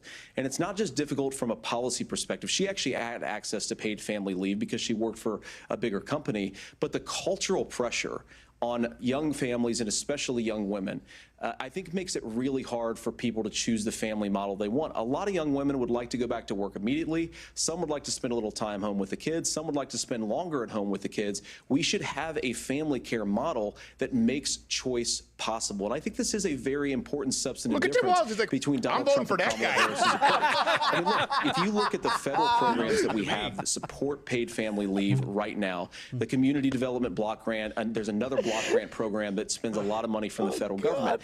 These programs only go to one kind of child care model. Let's say you'd like your church maybe to help you out with child care. Maybe you live in a rural area or an urban area and you'd like to get together with families in your neighborhood to provide child care in the way that makes the most sense. You don't get access to any of these federal monies. We want to promote choice in how we deliver family care and how we promote child care because, look, it is unacceptable. And, you know, of course, Tim and I have been on the campaign trail a lot the past 7 or 8 weeks. This is the one thing the media is going to fact check him on and say he didn't give a specific plan. People who feel like but neither did Tim Walz. Options, like they're choosing between going to work or taking care for their kids. That is an incredible burden to put on American families. We're the only country that does it. I think we could do a heck of a lot better. Senator, thank you. I would say that was his weakest answer of the night, Vance, but still, light years. I mean, he still had Tim Walz agreeing with him. The Federal Reserve says parents will spend nearly as much on child care as they do on housing each month. So I want to get your thoughts on this. President the answer is in the question. Recently said, be a single income household if you can. Talked about as being expensive. There you go. It's relatively speaking, but they don't even consider that an option. Expensive compared to the kinds of numbers we'll be taking in. Is President Trump committed to the $5,000 per child tax credit that you have described? You have 1 minute. Well, what President Trump said, Margaret, I just want to defend my running mate here a little bit, is that we're going to be taking in a lot of money by penalizing companies for shipping jobs overseas and penalizing countries who employ slave laborers and then ship their products back into our country and undercut the wages of American workers. It's the heart of the Donald Trump economic plan. Cut taxes for American workers and American families. Cut taxes for businesses that are hiring and building companies in the United States of America, but penalize companies and countries that are shipping jobs overseas. That's the heart of the economic proposal. And I think what President Trump is saying is that when we bring in this additional revenue with higher economic growth, we're going to be able to provide paid family leave, child care options that are viable and workable for a lot of American families. Can you clarify how that will solve the child care shortage? Well, because as Tim said, a lot of the child care shortage is we just don't have enough resources going into the multiple people who could be providing family care options. And we're going to have to, unfortunately, look, we're going to have to spend more money. We're going to have to induce more people to want to provide child care options for American families, because the reason it's so expensive right now is because you've got way too few people providing this very essential service. Thank you, Senator. Governor Walz, your ticket also has some child care tax credit proposals. Minnesota lost $106 million in child care fraud in 2019. For newborns Who did? And $3,000 credit for children over the age of 6, as your campaign has promised. Is that realistic? Well, if these members of Congress are listening to anybody, I can tell you, and this is the biggest issue. Everybody listening tonight knows. I mean, I'm sure they were shocked to hear it's not that expensive. And let's be clear, whether it's $5,000 or $6,000, that plays you about 3 or 4 months. Let's be clear of where we're at on this. It's because we got out of an imbalance on this. We thought we were going to get by not paying people. I don't think Senator Vance and I are that far apart. I'm not opposed to what he's talking about on options. We've done scholarship types of things. I think we need to be open to making the case. But the issue here is, the question you asked is, you're not going to pay for it with these tariffs. That's just adding another $4,000 on the family and taking less. What? So not only do they not get the money, Tim Walz not answering a question directly. $4,000 in the hole. That's Wharton School. That's his alma mater. And so I think the issue here is, the alma mater you cited as supporting your economic plan until they said, sure, they'll talk about taxes sometime, but they will lead with child care and they will lead with housing, because we know the problem is, especially in a state like Minnesota, we need more workers because our economy's growing, but we need the workforce. Governor, did you say childcare is not very expensive? Let's talk about the state of democracy, the top issue for Americans after the economy $15 and off. inflation. VP debate promo after the code. 2020 election, President Trump's campaign and others filed 62 lawsuits contesting the results. Judges, including those appointed by President Trump and other Republican presidents, looked at the evidence and said there was no widespread Bring up that in a fact check. They didn't even look at the evidence. Bring up the amount of cases. I believe it was out of the 60. Was it 30-something or 40 that didn't even look at the evidence? The 2020 election Have that in the fact check. Again, we'll have this at the end of the VP debate. Use the promo code VP debate. There's $15 off Mug Club. You'll see us 10 a.m. every weekday morning if you're in Mug Club. We can't do it without you. Or you're gay. Don't forget. And would have asked the states to submit alternative electors. That has been called unconstitutional and illegal. Would you again seek to challenge this year's election results, even if every governor certifies the results? I'll give you 2 minutes. Well, Nora, first of all, I think that we're focused on the future. We need to figure out how to solve the inflation crisis caused by Kamala Harris's policies, make housing affordable, make groceries affordable, and that's what we're focused on. But I want to answer your question because you did ask it. Look, what President Trump has said is that there were problems in 2020, and my own belief is that we should fight about those issues, debate those issues peacefully in the public square, and that's all I've said, and that's all that Donald Trump has said. Remember, he said that on January the 6th, the protesters ought to protest peacefully. And on January the 20th, what happened? Joe Biden became the president. Donald Trump left the White House. And now, of course, unfortunately, we have all of the negative policies that have come from the Harris-Biden administration. I believe that we actually do have a threat to democracy in this country, but unfortunately, it's not the threat Tim Walz to can't find democracy his that talking Kamala points. Harris Look, he's looked and down Tim for way Walz too want to long. talk about. It is the threat of censorship. It's Americans casting aside. He's going to walk Tim Walz right into this. We have the friendships, clip of Tim Walz. Let's have it at the end of him saying that the First Amendment doesn't cover your right to hate speech. Silencing their fellow citizens, and it's Kamala Harris saying that rather than debate and persuade her fellow Americans, she'd like to censor people who engage in misinformation. I think that is a much bigger threat to democracy than anything that we've seen in this country in the last 4 years, in the last 40 years. He knows Tim Walz's position. Especially given he's that I was boxing him in. raised by Either Tim Walz is going to have to reiterate his position where he's pro-censorship, or if he walks away from it, then J.D. Vance is going to say, but why did you say, and bring it back up. Watch. It's going to be one of those two. I guarantee it. Me and Donald Trump on every if they can go back and forth. We don't have to agree on every issue, but we're united behind a basic American First Amendment principle that we ought to debate our differences. We ought to argue about them. We ought to try to persuade our fellow Americans. Kamala Harris is engaged in censorship at an industrial scale. She did it during COVID. She's done it over a number of other issues, and that to me is a much bigger threat to democracy than what Donald 32 Trump cases said heard on merits out of 92 filed. 24 of 32 won by Donald Trump. Well, I've enjoyed. You've never heard that before. I'm pretty sure. Here, and I'm sympathetic to misspeaking on things, and I think I might have with the senator. Me too, man. There's one though that this one is troubling to me, and I say that because I think we need to tell the story. Donald Trump refused to acknowledge That's why you looked this. down at your talking points for so long. I don't think we can be the frog in the pot and let the boiling water go up.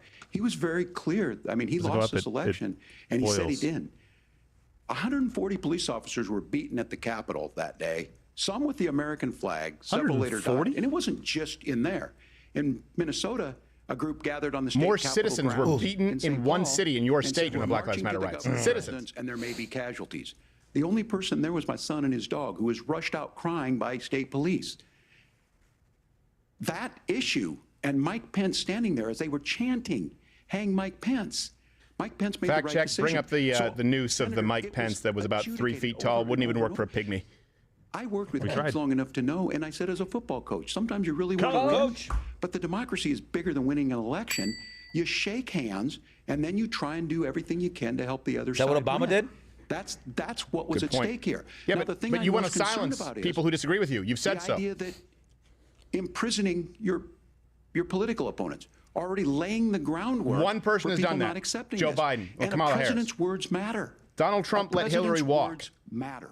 People hear that. So I think this issue of settling our differences at the ballot box, shaking hands when we lose, being honest about it, but to deny what happened on January 6th, the first time in American history. That lady was 4 foot tall. That a president or anyone tried to overturn a fair election and the peaceful transfer of power. No, and here we are. You did it in 2016. You, Amy Klobuchar, Elizabeth Warren, Jimmy Carter, because of Russia, which was fabricated. 2016. And the winner needs to be the winner. This has got to stop. It's tearing our country apart. Margaret? Answer. No, Senator answer, Vance, JD. did you want to respond to that?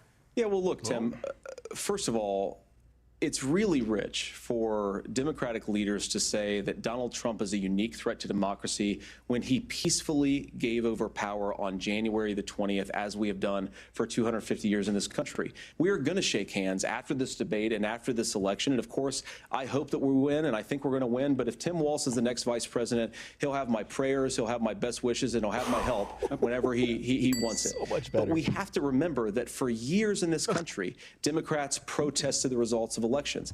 Hillary Clinton in 2016 said that Donald Trump had the election stolen by Vladimir Putin because the Russians bought like $500,000 worth of Facebook ads.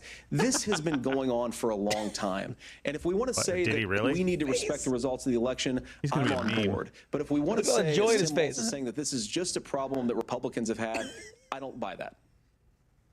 Governor. January 6th was not Facebook ads. And I think a revisionist history on this. Look, I don't understand how we got to this point. But the issue was that happened. It was the beginning. Donald Trump can do it. And all of us say there's no place for this. I believe it was a month before, 2 months before, they burned down a church outside of the White House, and they tried to storm the White House gates. Threatening to kill someone, threatening to do something. That's not censorship. Censorship is book banning. We've seen that. We've seen that brought up. Porno books. I just bring up fact check to the list. They banned To Kill a Mockingbird and Adventures of Huckleberry Finn. Republicans want to ban pedophile pornography. And I think there's a lot of agreement. This is one that we are miles really apart big fact check at the end of this. This was a threat to our democracy in a way that we had not seen. And it manifested itself because of Donald Trump's inability to say. He is still saying he didn't lose the election. I would just ask that. Did he lose the 2020 election? So Stacey Abrams. No. Tim, I'm focused on the future. Did Kamala Harris censor Americans from speaking their mind in the wake of the 2020 COVID situation? That is a damning non-answer. It's a damning non-answer for you to not talk about censorship. Obviously, Donald Trump and I think there were problems in 2020. We've talked about it. I'm happy to talk about it further. But you guys attack us for not believing in democracy. The most sacred right under the United States democracy is the First Amendment. You yourself have said there's no First Amendment right to misinformation. Kamala Harris wants to use the power of government and big tech to silence people from speaking their minds. That is a threat to democracy that will long outlive this present political moment. I would like Democrats and Republicans to both reject censorship. Let's persuade one another. Let's argue about ideas, and then let's come together afterwards. You can't yell fire in a crowded theater. Oh, shit. That's the test. That's the most. He has 2016 talking points. Crowded theater. You guys wanted to kick people off of Facebook for saying that toddlers shouldn't wear masks. Senator, the governor does have the floor. Fire in a crowded theater. That is criticizing the policies of the government, which is the right of every American. Senator, the governor does have the floor for 1 minute to respond to you. Yeah.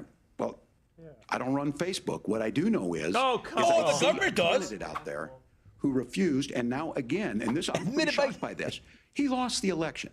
This is not a debate. It's not. It's not anything anywhere other than. Let me be really clear. Donald Trump's world. You claim he lost the election, and he was deplatformed by the exact same companies. Facebook at that point, Twitter, YouTube, Google, Apple, all these places that you demanded deplatform political opposition. Can we be more clear about that?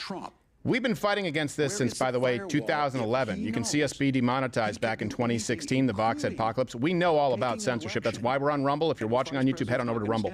It is a matter of policy that has been implemented through systemic pressure applied from the Democrat Party. Mark Zuckerberg admitted it. Elon Musk, now that he has Twitter, has admitted it. YouTube admitted it to us. We've provided you with the receipts. And they've tried to do it to Rumble. And CEO Chris Pavlovsky of Rumble has told you and provided receipts. At every turn, they want to silence voices of dissent. Time is up. Thank you, gentlemen. We will be right back with both of our candidates. The CBS News vice presidential debate continues. All right, really quickly, we're going to be back in just 2 minutes. I'm going to make sure that we have this live fact check here at the end of this, kind of like an ombudsman, because, boy, has this been a night. It's been a doozy.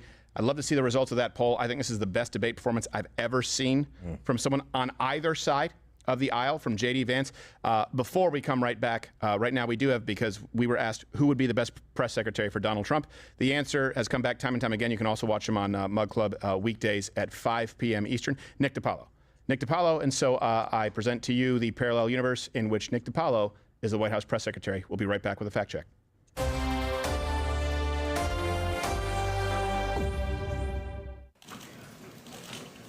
Good afternoon. I'm the press secretary to the president. Got all your lies and smears lined up, I bet? I can smoke in here, right? I thought I could. Anybody got a problem with it? Talk to the president. Any questions? How does this administration... Could you speak up, bitch? How does this administration try to revamp its image? Revamp its image? Why would it want to revamp its image? We have the greatest economy in the history of the country. I mean, even black people were working. Why would we want to revamp that? What else did we do good? Pretty much everything. We were building a wall. Not the Z-brick one you guys are going to put up. Yeah, so there's no revamping. We're very proud of what we did in those 4 years, especially on January 6th. Anyways.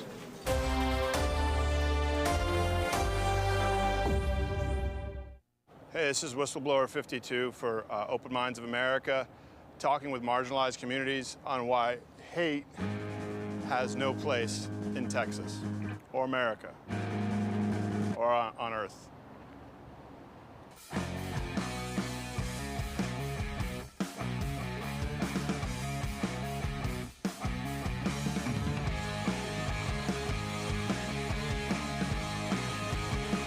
Do you think that has any place in the city here? That kind of hate? You see, can you believe this? You don't think it should be taken down in the city? They shouldn't allow this kind of hate? I find it repulsive. We're from Newfoundland, we're from Canada, but we're Polish too. Like, they came over because of the Holocaust. So what was worse for them? Was it the Holocaust or Newfoundland? But you think it should be allowed to stay up? Yes, I think so. Yes, even though I find it repulsive. No, I want the city to take it down. Yeah, it's been there for a while too. Oh, it's been there for a while? Yeah. It does change my mind, so I kind of like it because it gets people talking.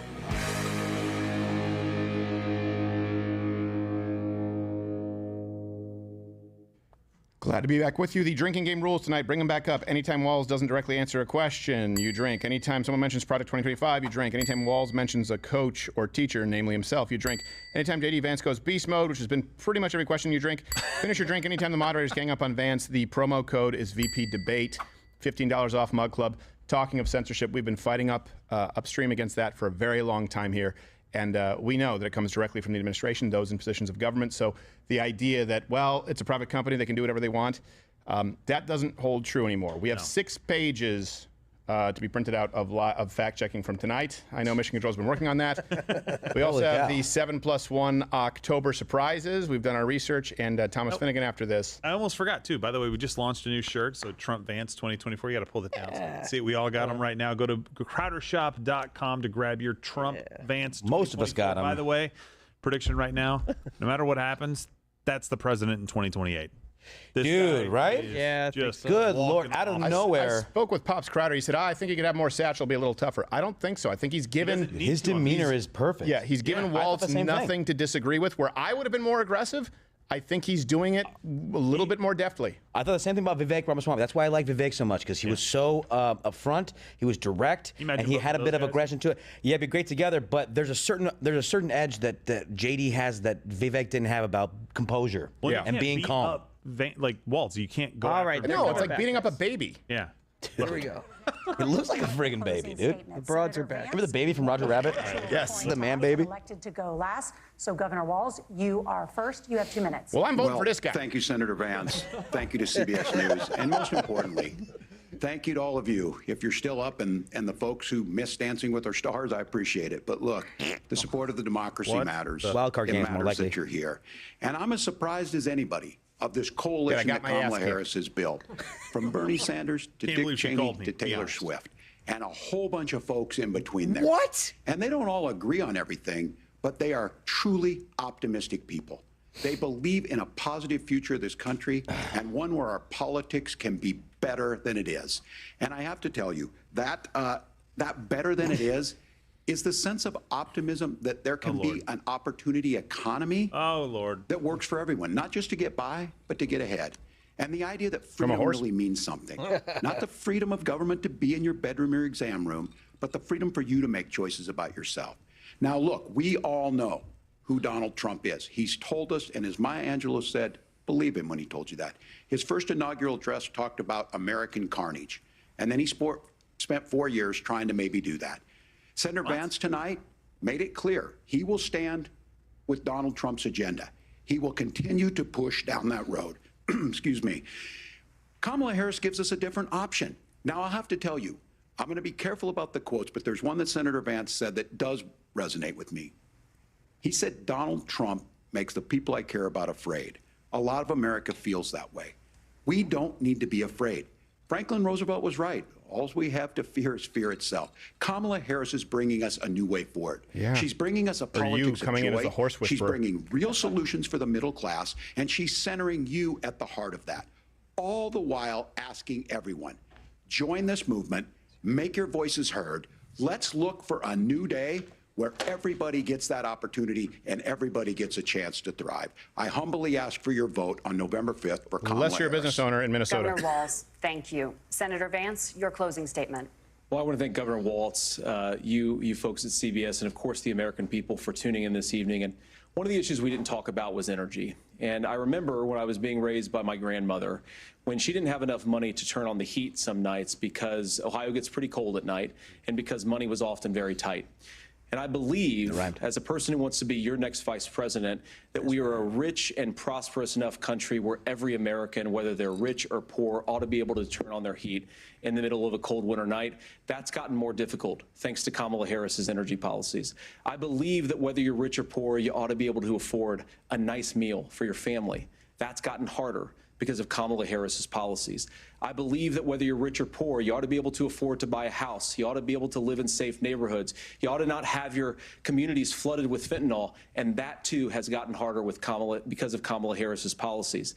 Now, I've been in politics long enough to do what Kamala Harris does when she stands before the American people and says that on day one, she's going to work on all these challenges I just listed.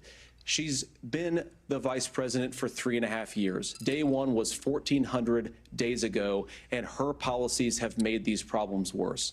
Now, I believe that we have the most beautiful country in the world. I meet people on the campaign trail who can't afford food, but have the grace and generosity to ask me how I'm doing and to tell me they're praying for my family. What that has taught me is that we have the greatest country, the most beautiful country, the most incredible people anywhere in the world. But they're not going to be able to achieve their full dreams with the broken leadership that we have in Washington. They're not going to be able to live their American dream if we do the same thing that we've been doing for the last 3.5 years.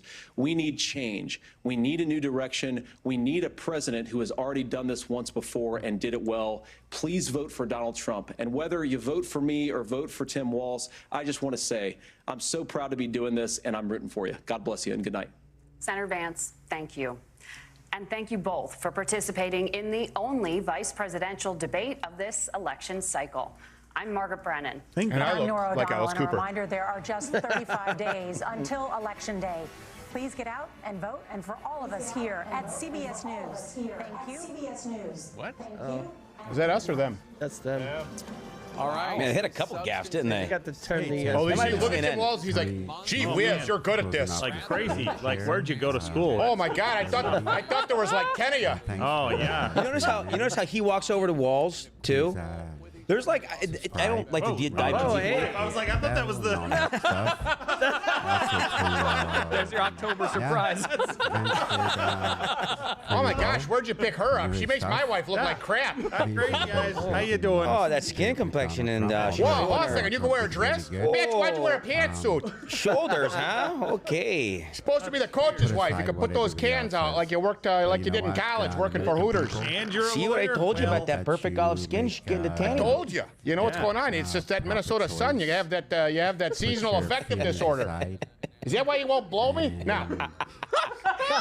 No, Tim, it's because you have a boyfriend for that. She said, thanks for the cover, but he's really good. Yeah. They're like, she's like, oh, I didn't expect him to get trounced like Oh, that. man. Yeah, you can bring that in there. Lane, what's up, man? Thank you, sir. We have a fact check here. So many. Lane's such a many loud to guy. go I could hear you through. laughing a few times. 6 pages, huh? 6 You're pages. I having fun wasn't out there. joking. It's awesome. Attaboy. One thing I will say, and I want to go to CNN real quick, then we have Thomas Finnegan, our 7+1. What struck me here is not only did J.D. Vance do really, but I would say this in full confidence, he'll do this every time. It's sustainable. All right. What I mean by that is that J.D. Vance has kind of cracked the code. he cracked the code where they no longer have gotchas. If they say, yeah, but you said this, we want to try and paint you as flip-flopping. Now, unlike Kamala, he hasn't flip-flopped.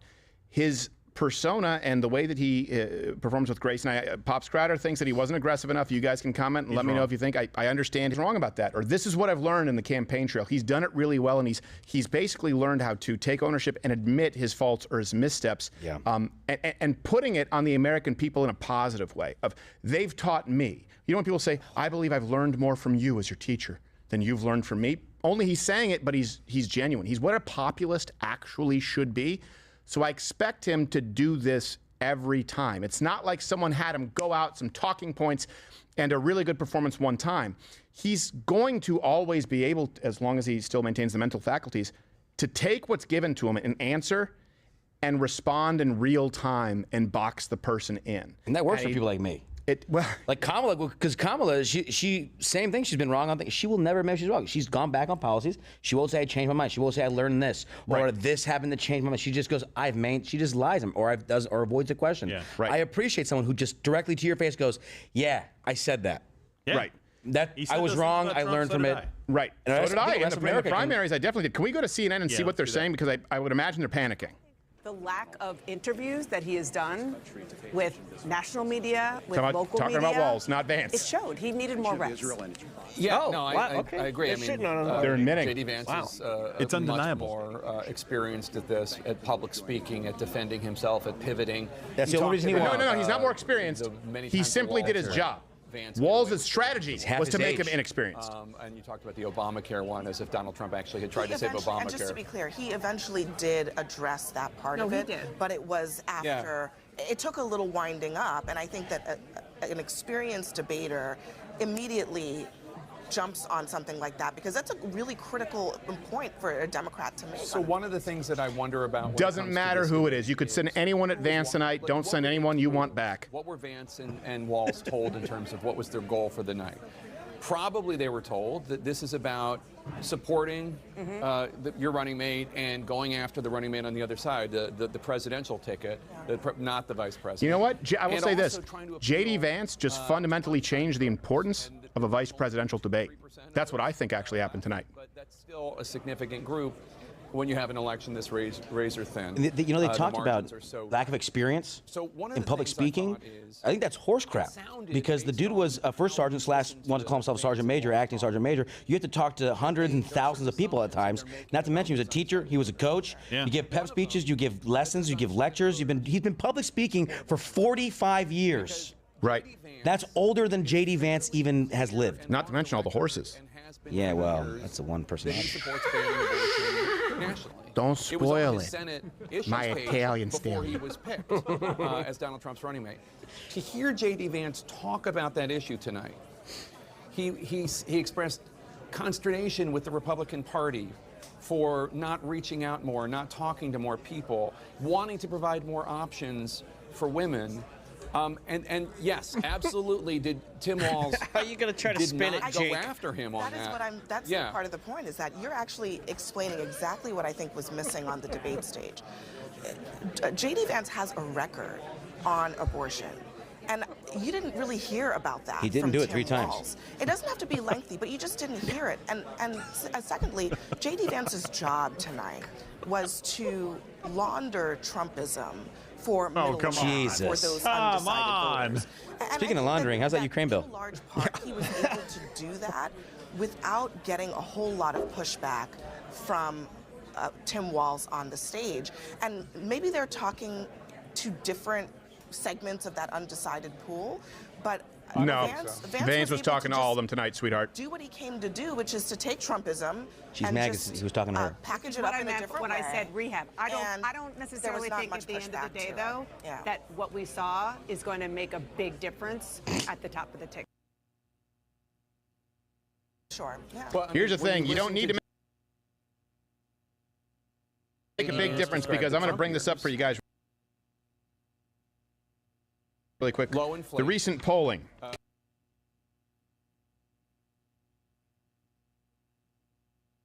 Okay, recent polling. These are the most recent polls. To be clear, Trump is ahead in all of them for all those doomsdayers out there. So you don't.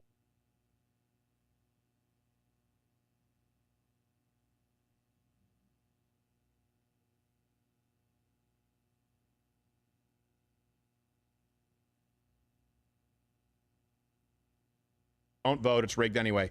These are.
Only states that have had polls since October 1st. Okay?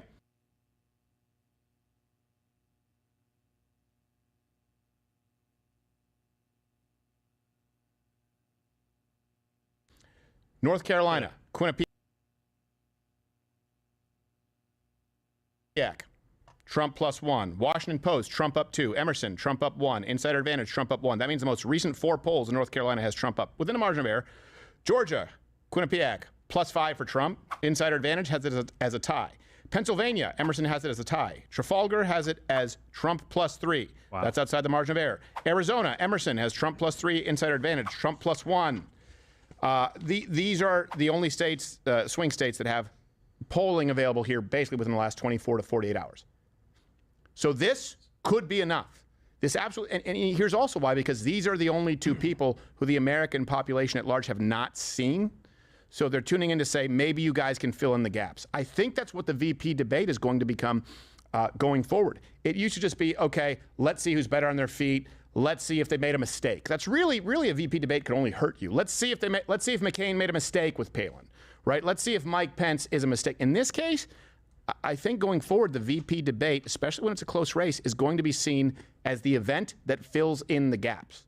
And J.D. Vance, I think, changed that quite a bit. You guys can comment what you think. I also would like to see if Mission Control has any other meltdowns, because I can't imagine that any reaction from the left has been positive at all tonight. I think what are you guys laughing about? Funny, it's like you're passing dirty notes. No, it's good. Show it. So Donald Trump just tweeted this out.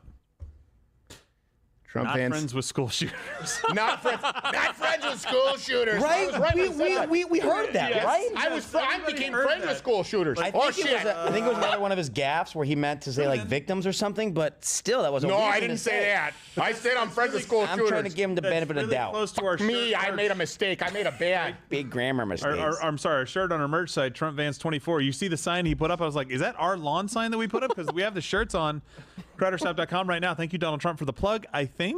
Let's see CNN panel right now. Anderson Cooper is soiling his panties. Made a difference. Yes, I this guy's think miserable. that is absolutely true, and I thought his first answer on the situation in the Middle East was probably one of his weakest answers. He closed strong, without a question, and on those name drop. That's why on those questions of abortion, the Affordable Care Act, and of course the end on democracy. I think he did very, very well. According to the recent people are shooting me numbers favored on protecting democracy the way, and pretty surprisingly to me, they basically ruled, said it was more of a draw. One thing should be noted. That's the best they'll get. That's the best they'll get. We discussed before the debate, there are 2 J.D. Vances. Yeah, that's also a draw. That's also how Tim Walz referred to Tiananmen Square. I don't know. I call it a draw. They had tanks, you had, nothing. He definitely went so it's a wash. tonight, and he had a mission, and that mission was to be what Donald Trump isn't, which is to sound reasonable, to be courteous to the opponent, to acknowledge that there may be some reasonableness in the opponent's argument, but I have some other differences. I mean, it was really. I will say, I think Van Jones is going to be objective here. I think he's going to have to admit that Vance cleaned Tim Walz's clock. I'm very curious to see what Brian Van Jones says. I think it comes naturally to Walz. I think someone texted me and said, I wonder how many people in the country said, gee, I wish these could be the two candidates, because they were people who seemed to be having a reasonable discussion. Bottom line on this, I don't think it changes the race at all. It was an interesting night. Yeah, I don't think it changes the race. I think you're in for a rude awakening. I was struck by the fact that J.D. Vance is a significantly more eloquent Donald Trump. Watching that, I don't agree with J.D. Vance on quite a bit, but he speaks to MAGA in a way that he comes off as an incredibly effective communicator. Wait, hold on, Teen Mom's talking. That Donald Trump doesn't want to debate again because J.D. Vance did so well, and he's going to want the final kind of, the closing argument. But listen, J.D. Vance is a chameleon. There's multiple sides to him. It's one of his greatest political strengths. That's why he apologizes for things and says he's wrong. This is the big mistake that Donald Trump has made. The fact that she was ever even within striking distance of the Trump cabinet whatsoever is embarrassing. There's nothing about her that is conservative or Republican. I mean, the only person less Republican who claims to have been one is Ana Navarro from her fat suit. Well, like Trump says, he fires people. So, long and short, I don't know that this moves the needle, but I do think it solidifies his place as the MAGA heir apparent after Trump. Yeah, you know a lot about needles from your forehead. I think what you saw tonight was the kitchen table versus the Ivy League. I went to the same law school as J.D. Vance, and that's how they teach us to do it. Slick, slick, slick. The problem is J.D. Vance changes personalities like most people change suits. How? And his job was to come out tonight and try to sane wash the crazy. Sane wash all the crazy stuff he said against women, against Haitians, sane wash Donald Trump. And he would have gotten away with it too if it weren't for the pesky facts. He lied the entire night. He lied about. By the way, most people only have 1 to 2 suits. He shut us down. He lied about health care. He said Donald Trump saved Obamacare. You have to be I want to talk about that when you're done. He lied about the insurrection. He said we had a peaceful transfer of power. We did. He said he never January supported 20th is what he said. abortion ban. Donald Trump is a gaslighter. While we're talking about lies, it's time. You were wrong. You were wrong. J.D. Vance, Van Jones, did not in any way, shape, or form acknowledge and be fair about this. Well, he's saying that J.D. Vance won, but it's because he lied. Yeah, but you said he was going to. I said I thought he might be objective because he's usually. Not objective. No, he's not. No, not at He's all. not.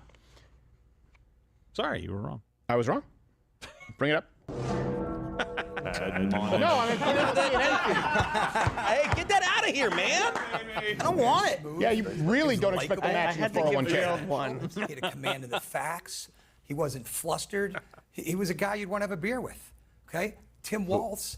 Coach guy you want to have cow's milk with. Fumbled horse bigly milk. On Tiananmen Square. Other mammalian he milk. was talking about riding a bike in Nebraska and the summers, and he went on and on and on. And he should have just said, look, I misspoke. Careful, many people choose to summer in Nebraska. He lied about that and made people reminded him of his lies about in his time in uniform. And so that was bad. That's bad. Then the other thing I was struck by, no question on Ukraine. Yeah. One of the biggest issues facing our country and the globe. That I agree with that. They should have asked about that at least. Well, they technically did when they asked about the border bill.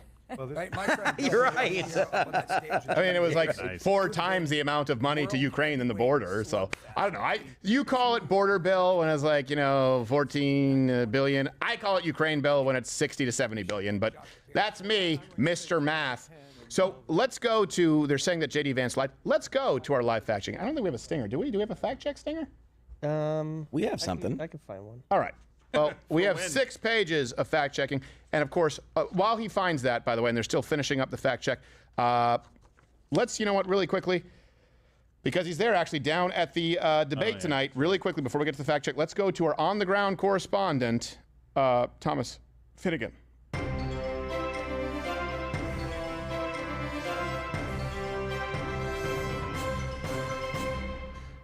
All right, Finnegan, we paid a lot of money. It's debate night in New York. What do you have for us? Hi, Stephen. Yeah, so you're in New York, debate night. Are you in a subway? Is that where you? No, I stopped there for dinner, but now I'm in the Underground Railroad. No, that's not what it's called. So you missed the debate. No, I was there. It was actually very interesting to see in person. Yeah, and you didn't stick around for the interview, of course. Okay, thanks. Hey, do you want me to bring you a tuna sandwich? Yeah, actually I do. I'm pretty hungry. But first, your shot's a little close. Can you move back a little bit, Finnegan? Yeah, almost there. Just a little more. Yep, getting closer. Just one more step. One more step. Tim, you know the drill. Yeah.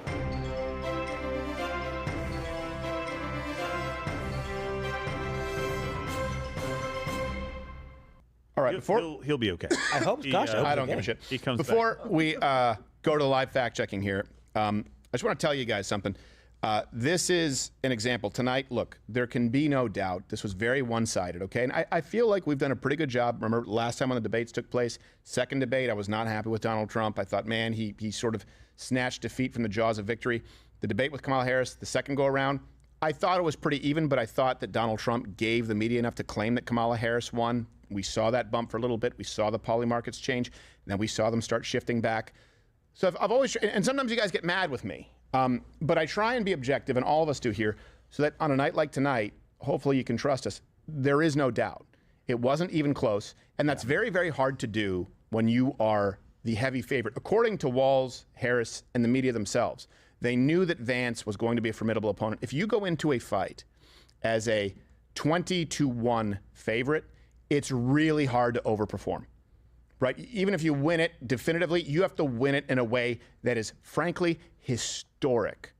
Otherwise, it'll be seen as a wash. It'll be, and he did that tonight. He did that and more tonight. So objectively, I don't even think that it was close. But the fact that the media is trying to spin this at all and just say, oh, well, Vance lied, that tells you what they're up to. I've told you this. They're going to lie, then cheat. Right? Lie about Donald Trump, Kamala Harris, then cheat. Have the moderators gang up on Donald Trump at that debate. Lie, cheat tonight by trying to have him gang up on J.D. Vance. He was prepared for it. He was disciplined. It didn't work. They're going to continue lying up until the election and cheat. I guarantee you, just 1 second, let me go with this, is election night. That's why we have these fail-safes. That's why we have the infrastructure in place, the election live stream of the century, the Rumble on Rumble. We fully anticipate being removed from YouTube like we were in the midterms because we had the biggest live stream in 2020 before that. We will only be here if you choose for us to be here. These events that take place like tonight, expect them to continue taking place up until the election, maybe not nationally televised, and that night of the election, they want to gaslight you. They want to erase it. They want to whitewash it. They want to memory hole it. Don't expect the media to talk about this for a whole lot of time. Just like, remember how quickly they forgot about Kamala Harris's one interview with Dana Bash? It didn't go well. You will know how this performance went tonight by the media's coverage of this debate. They will not be covering it, I guarantee you, at least in comparison to how they cover other debates, within 24 hours. That's why we need your support. We are going to be here on election night, no matter how long it takes. We have the live electoral integrity map. We're going to have that for you, where you can actually go and see us not only help call states, but also dispute states. No more Arizona called with 0.0001% of the vote, and that's hyperbole. Don't fact check me on it, but you understand the point. All major swing states, all major cities in those states, we are going to have on-the-ground undercover journalists. We're going to have on-the-ground correspondents, as well as you, a volunteer army, and you will be able to click that map and see any shenanigans that take place. We're going to have real-time data. We're going to have cross streams with every major stream that exists online that you want to see. There's no reason to tune in anywhere else. We have everything the legacy media has and everything that you don't expect to see from them.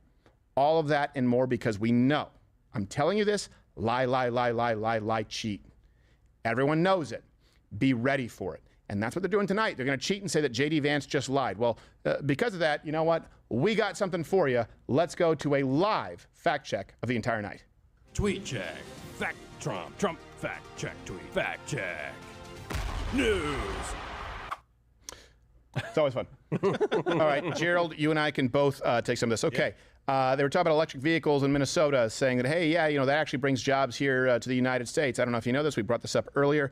BYD is the largest electric vehicle manufacturer by a landslide. And, of course, that is a Chinese company, not to mention the batteries and the raw materials. Lithium mining is dirty. And, by the way, they're talking about a hurricane at the time, and he went to EVs. Yes, he went to EVs. Well, that's how you fix hurricanes. Well, they were talking about climate change, technically, but still, it was focused on Hurricane Helene. Do you want to know how you know I believe this? You can go back to 2011, where I went to the Cancun Climate Summit in Mexico and heard Ted Turner support China's one-child policy.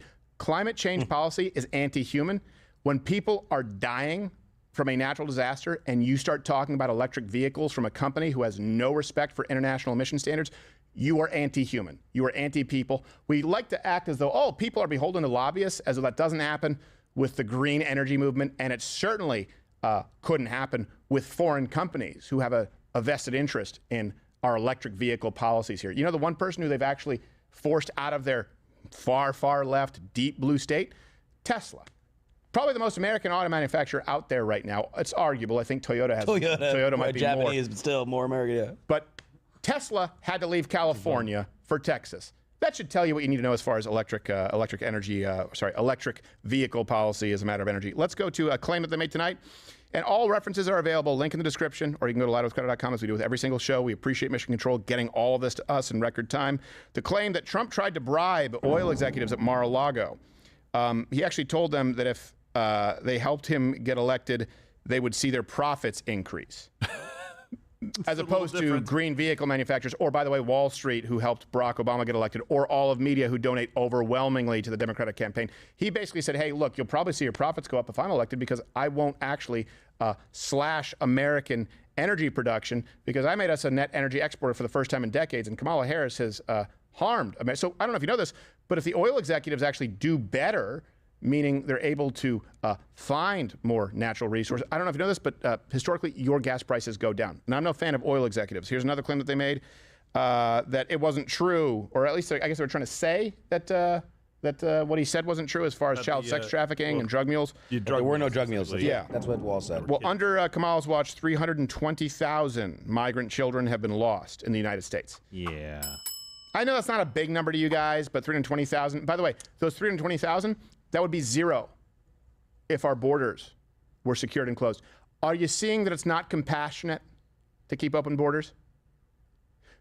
If you need a reason to argue that open borders is not actually compassionate, I just gave you 320,000. And it is happening. The mules do exist. They are happening. You can look at I don't know what they call them. Police, they call them spotter report. I'm getting the wrong word. But there's a report. They have reports that come out every month. U.S. Customs Border Protection, but the things that are coming into the country. My daddy's worked for Customs. He would tell me freaking horror stories about babies coming over in planes and people reporting it that they went over the Atlantic Ocean and the baby made no noises, and the reason was because it was filled with opium, or the baby was coming across the Mexican border. It was filled with cocaine. It happens all the time, and there are reports to back it up. Yeah. The only problem is they don't have enough time to well, and we don't have the exact numbers because people don't answer. Like, yeah, that's my drug mule. That's my mule for drugs. That's what I see. She carrying fentanyl. They don't answer that question to you. But we know 18 million crossings that we know about under Kamala Harris and Biden compared to 3 million under Donald Trump. Yeah. Hey, by the way, it's the election denier, Amy Klobuchar, on CNN. Wonder if they'll ask her about that. We go back to Springfield, Ohio. They were trying to say that it was a hoax. Let me make this really clear, too.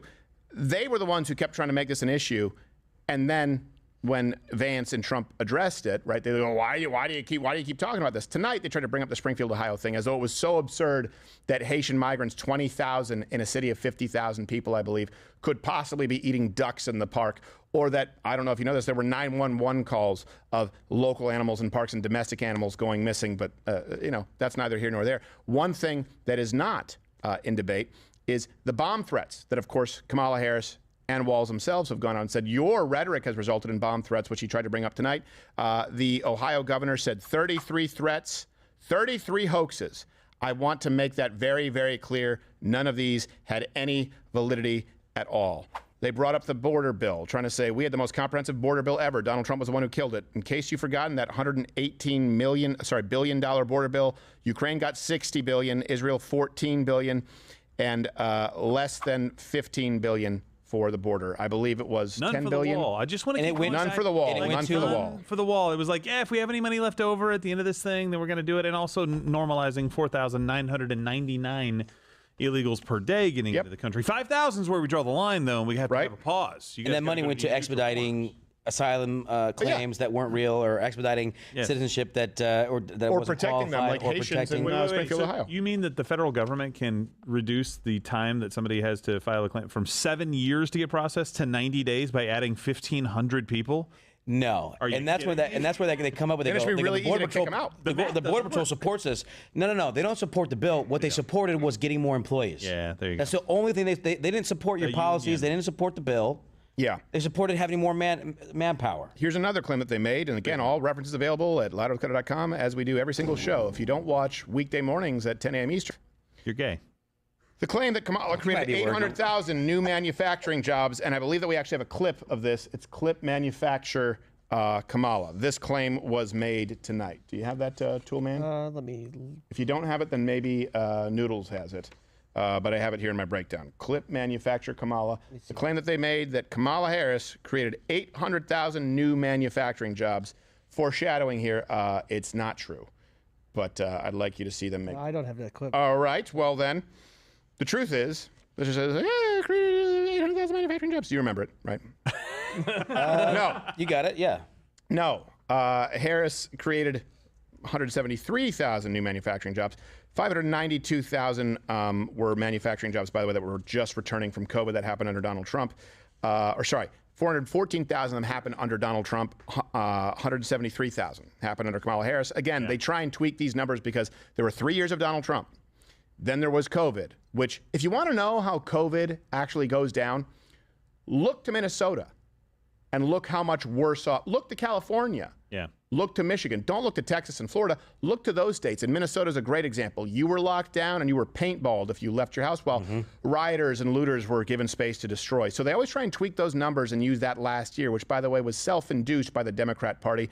173 of the 592 returned under Kamala Harris compared to 173 of their total. 592 returned just from COVID.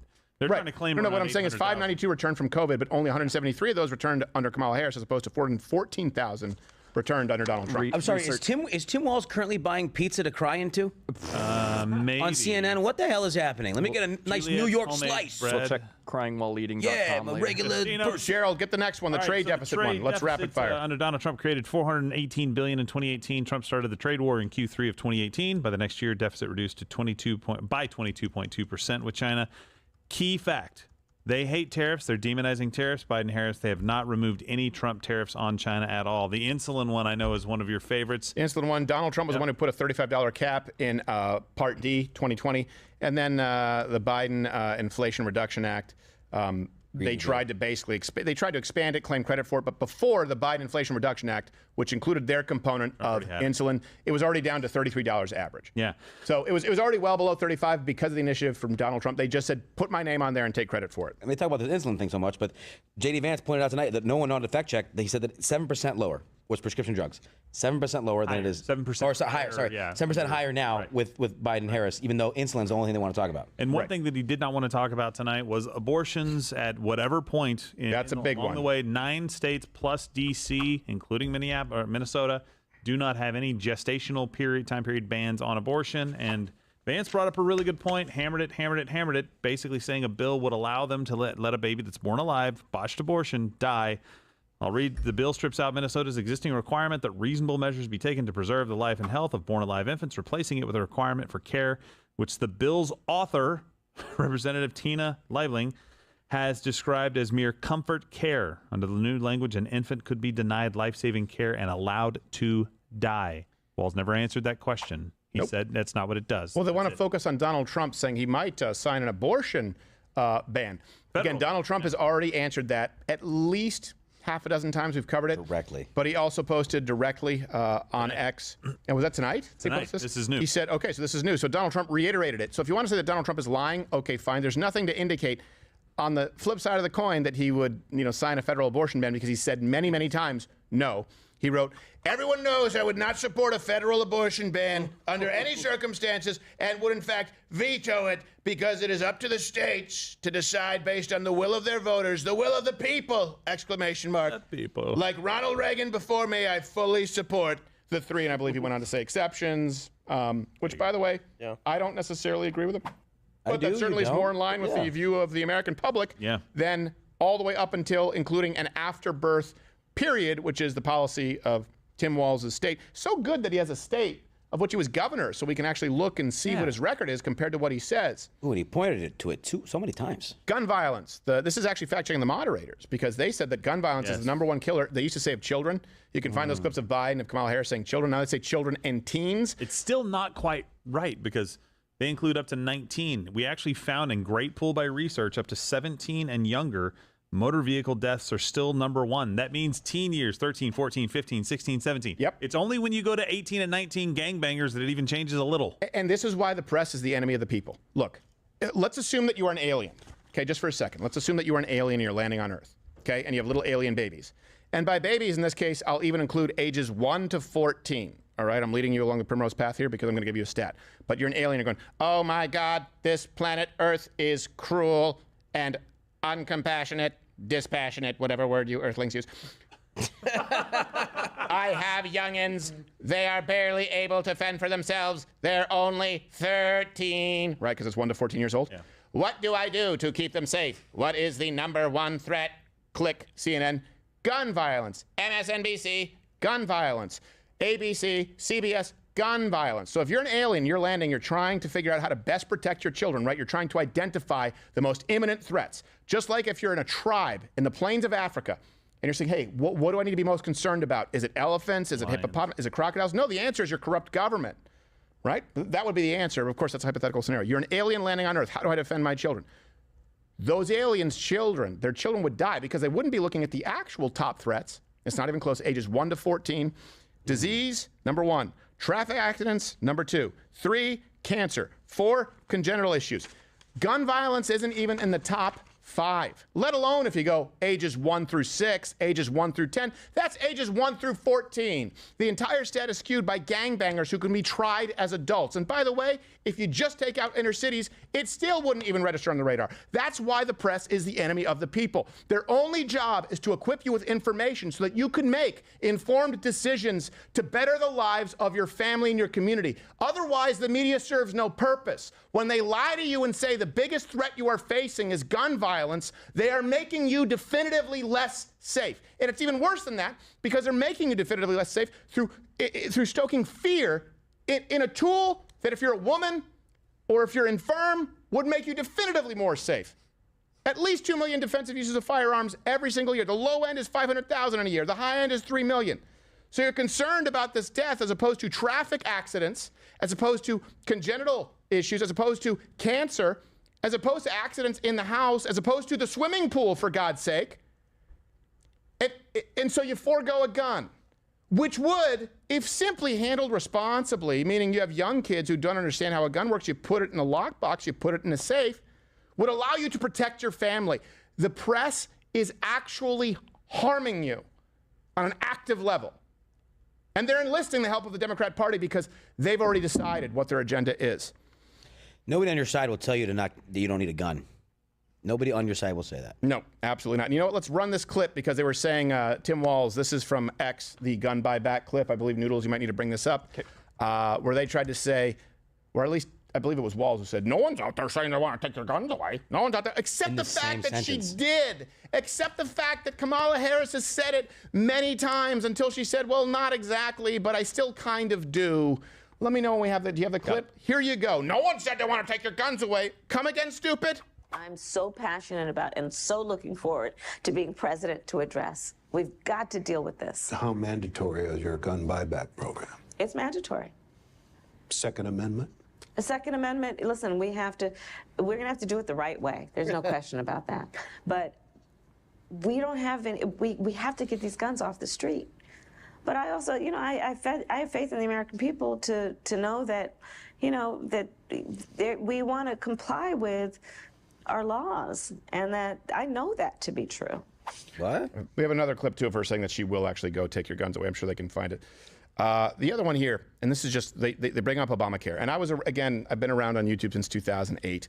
So remember when this is a discussion, all the predictions were coming from those on the right, saying, well, this is going to skyrocket the costs of insurance, of premiums, of deductibles, because I believe it was 50 million Americans, I said, were not covered. And a huge portion of them were young, healthy Americans who chose not to get health care. And so a big side effect was forcing them to pay for health care at that point, and then forcing health care to cover pre-existing conditions while not telling insurance companies that they couldn't increase the prices.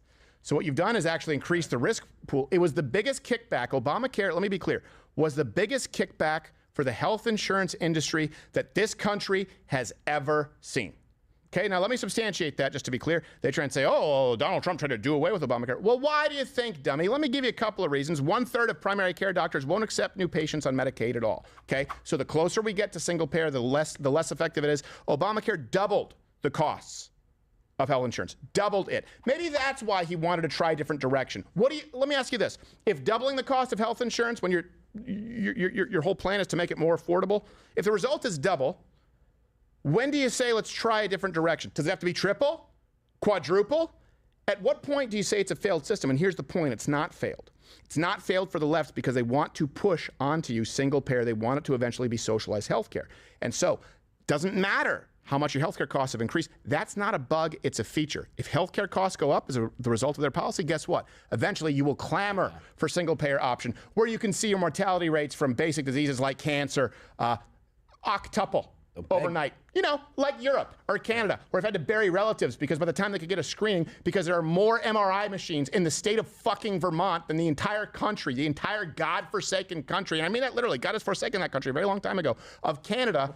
By the time it was detected, it was stage 4 lung cancer. It takes 3 years to get a family doctor in Canada. The cost was doubled. They don't care because they want you to be in a single payer system. Bring up the child care one there, Gerald. This seems like your wheelhouse. Yeah, really quickly, too. 129% increase from 13 to 19 there. On child care, Minnesota, as a state, lost 129 or 12? Well, it was a typo. I saw that from earlier. Okay. So it's 129%. Childcare Minnesota lost $106 million. Some would say that's a lot of money in childcare fraud in 2019. I don't think he's going to solve the problem with that. On preserving democracy, this question I thought was very interesting. They always bring this up. Yeah, because they go back to January 6th, and J.D. Vance did a good job going, hey, guys, you know the guy who, apparently cheated his way to stay in power? He left voluntarily on January 20th, 14 days after January 6th, also after saying peacefully and patriotically, and go home in peace and love and safety. 92 cases were filed. Wait, can we pause really quickly? Because they're doing the fact check on CNN, and I think we're already fact checking his fact checks. Do it. He looks like he's been doing cocaine. Take steps to make sure he's moving like it. It is getting from every state detailed after the fact anonymous data on abortion and miscarriage. The federal government already gets this data from almost every state on a voluntary basis. Project 2025 wants to make it mandatory for all states, but there's no pregnancy registration involved. Drinking game rules still in effect. Drink. Project 2025. 2025 doesn't I'm out. to change that. And in fact, Tim Walz's own state of Minnesota already posts detailed after the fact He's actually anonymous checking abortion for and Vance on this. miscarriage data online on the state health department website. There is no pregnancy registration in Minnesota, of course. And I should also note that while the governor referred to their Project 2025, it is not an initiative of the Trump-Vance campaign itself, though it is, of course, also true that Trump and Vance have extensive and close ties to it. Now I want to look at a claim that Senator Vance made on his past position on abortion. Why have you changed your position? Well, Nora, first of all, I never Guys, that supported drinking a game rule national just cleared me ban. out, so. I did during when I was running for Senate in 2022. I'm on a roll. Setting some minimum national standard. This is false. Before Senator Vance joined the Trump campaign and fell behind Trump's professed desire for a state-by-state approach to abortion, Vance did support a national abortion ban. He said that he changed his mind because his own constituents in Ohio voted against his position. He said, I learned from them.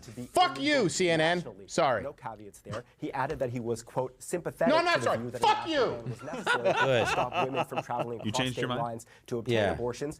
And he also said in Because his of my website during constituents. that Senate campaign that he was, quote, 100% pro-life, end quote, and that he favored eliminating abortion. These categorical words were on his website until Trump chose him as What are you nodding for, Anderson Cooper? It doesn't affect you. Butt babies aren't covered. This guy's basically saying Vance was anti-abortion completely until he sided with Trump. And Trump said he's not fully anti-abortion, but no, he is not fully anti-abortion. But it's not like a goal or a target. That was federal legislation, or the idea of it at least, that would have banned abortion at 15 weeks. And again, he was even more At categorical 4 months. before he was elected. Hey, undecided. Look, you can't reach the undecided people who vote with their pussies. I'm sorry. At 4 months? At what point are you expected to be responsible? Because, by the way, it still allows for, if there's the death of the mother, which could be a contributing or serious health complications. By the way, less than 1%, less than 0.5% of all abortions ever performed for medical necessity. So what point do you have any responsibility? In other words, they're saying we don't want extreme measures. You think it's extreme to have a ban on 4 months. By the way, most European countries have it at 12 weeks. Okay? I'm sorry. I don't think do we need to be compassionate with women who've been miseducated? Yeah. With women who maybe don't know what abortion actually is. There is no woman in the United States of America who at 4 months doesn't realize that they have a baby growing inside of them. I don't want that vote. That's not the same as the woman at 6 weeks who doesn't understand what it is. Why are we catering to that? Let's shift that Overton window.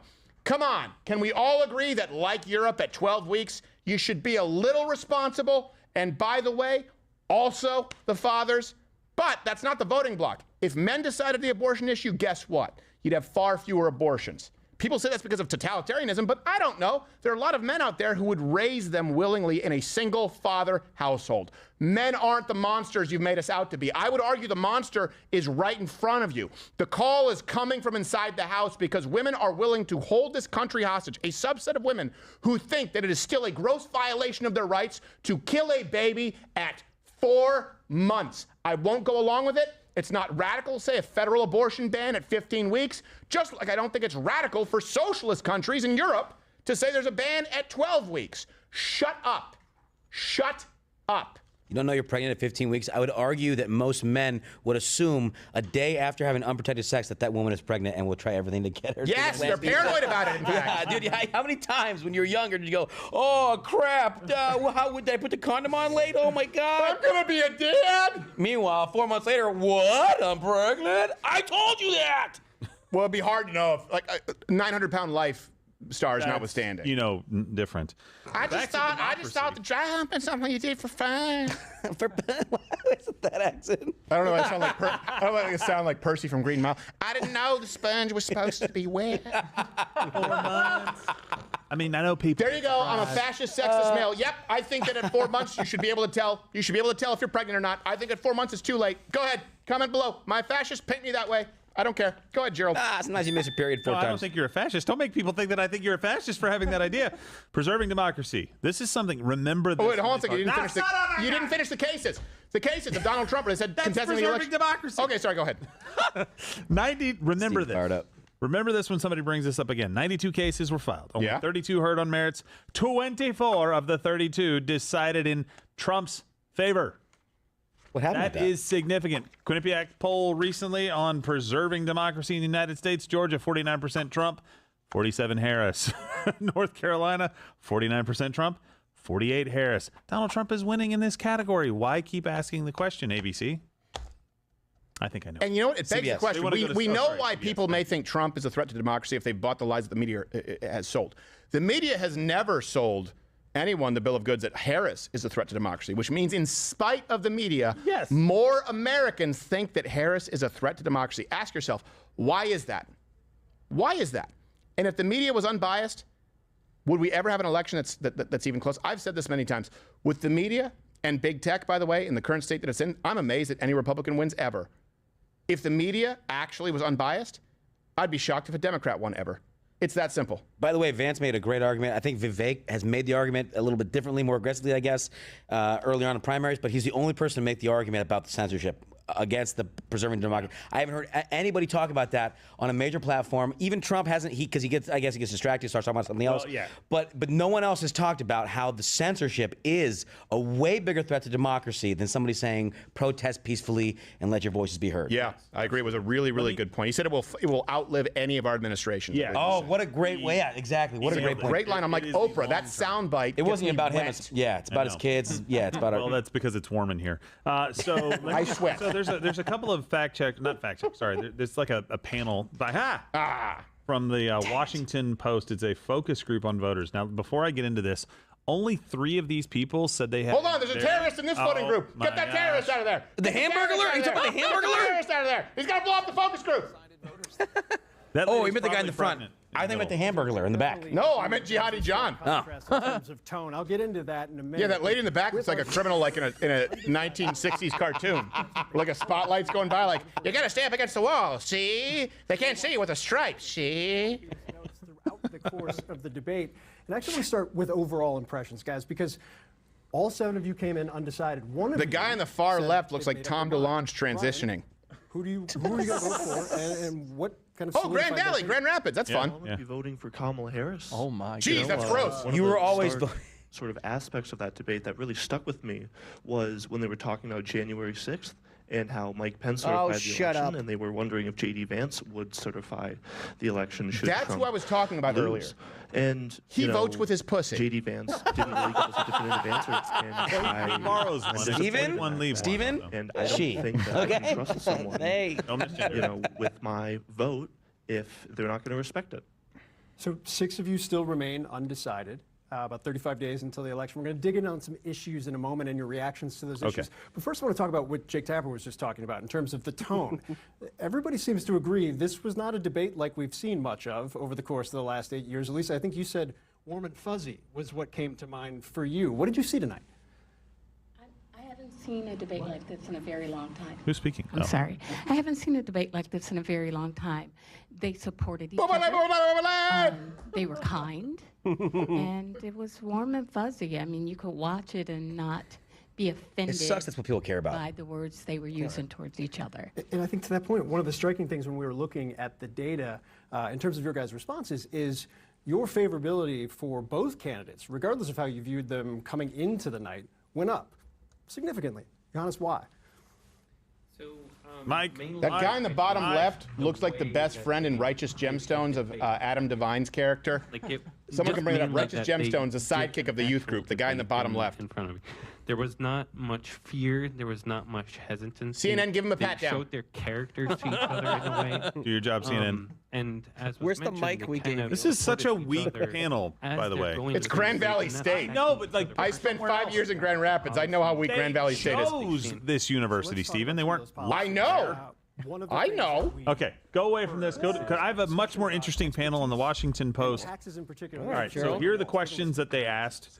Again, 3 people out of this entire group even had a somewhat positive understanding of who Vance was, meaning like they liked him to some degree. Okay, cut the Grand Valley State. Get the Grand Valley State out of here.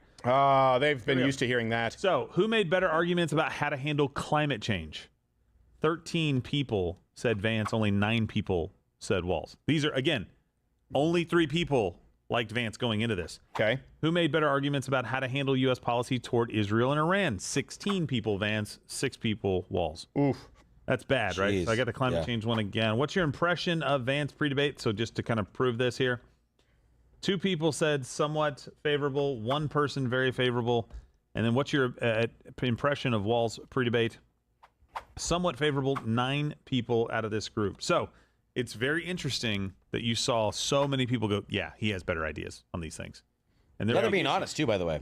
Yeah, at least absolutely. You think they are, but... That's insane. Yeah. Oh, it's Righteous Gemstone sidekick. Good Lord. He rented that tie. Expertise, taxes, kind of how he was presenting that case.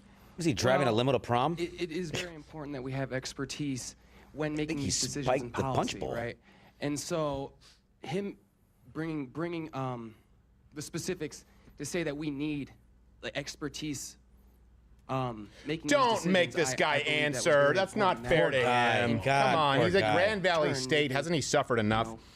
Let's go. Hey, don't talk about the drummer from our new metal band like that, Steven. Obscene, spelled U-B-B. Scene. He's the scene. I'm a little ub. Yep. There you go. Isn't it? Isn't it? Come on.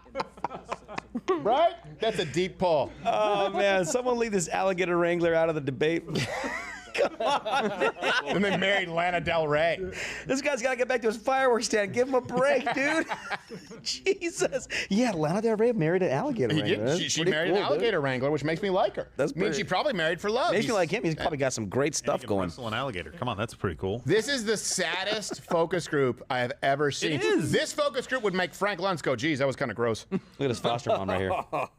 All right. She's pregnant. We're going to continue with this, more live fact-checking, but right now it is time for, because we do our research here, and we have the inside lane that a lot of people don't have. That's why you can also subscribe, of course, and join up Mug Club. $15 off VP Debate for the election live stream of the century. And, of course, you get to chat with us every day and Friday's show, which is not available to the masses. Mug Club Undercover, exposing that. Mug Club Undercover doesn't exist without your support. And sometimes we use our inside sources. Yes. Anonymous. Yes. To give us, they're like oracles. And we actually have the most likely October surprises, which brings us to this week's 7+1.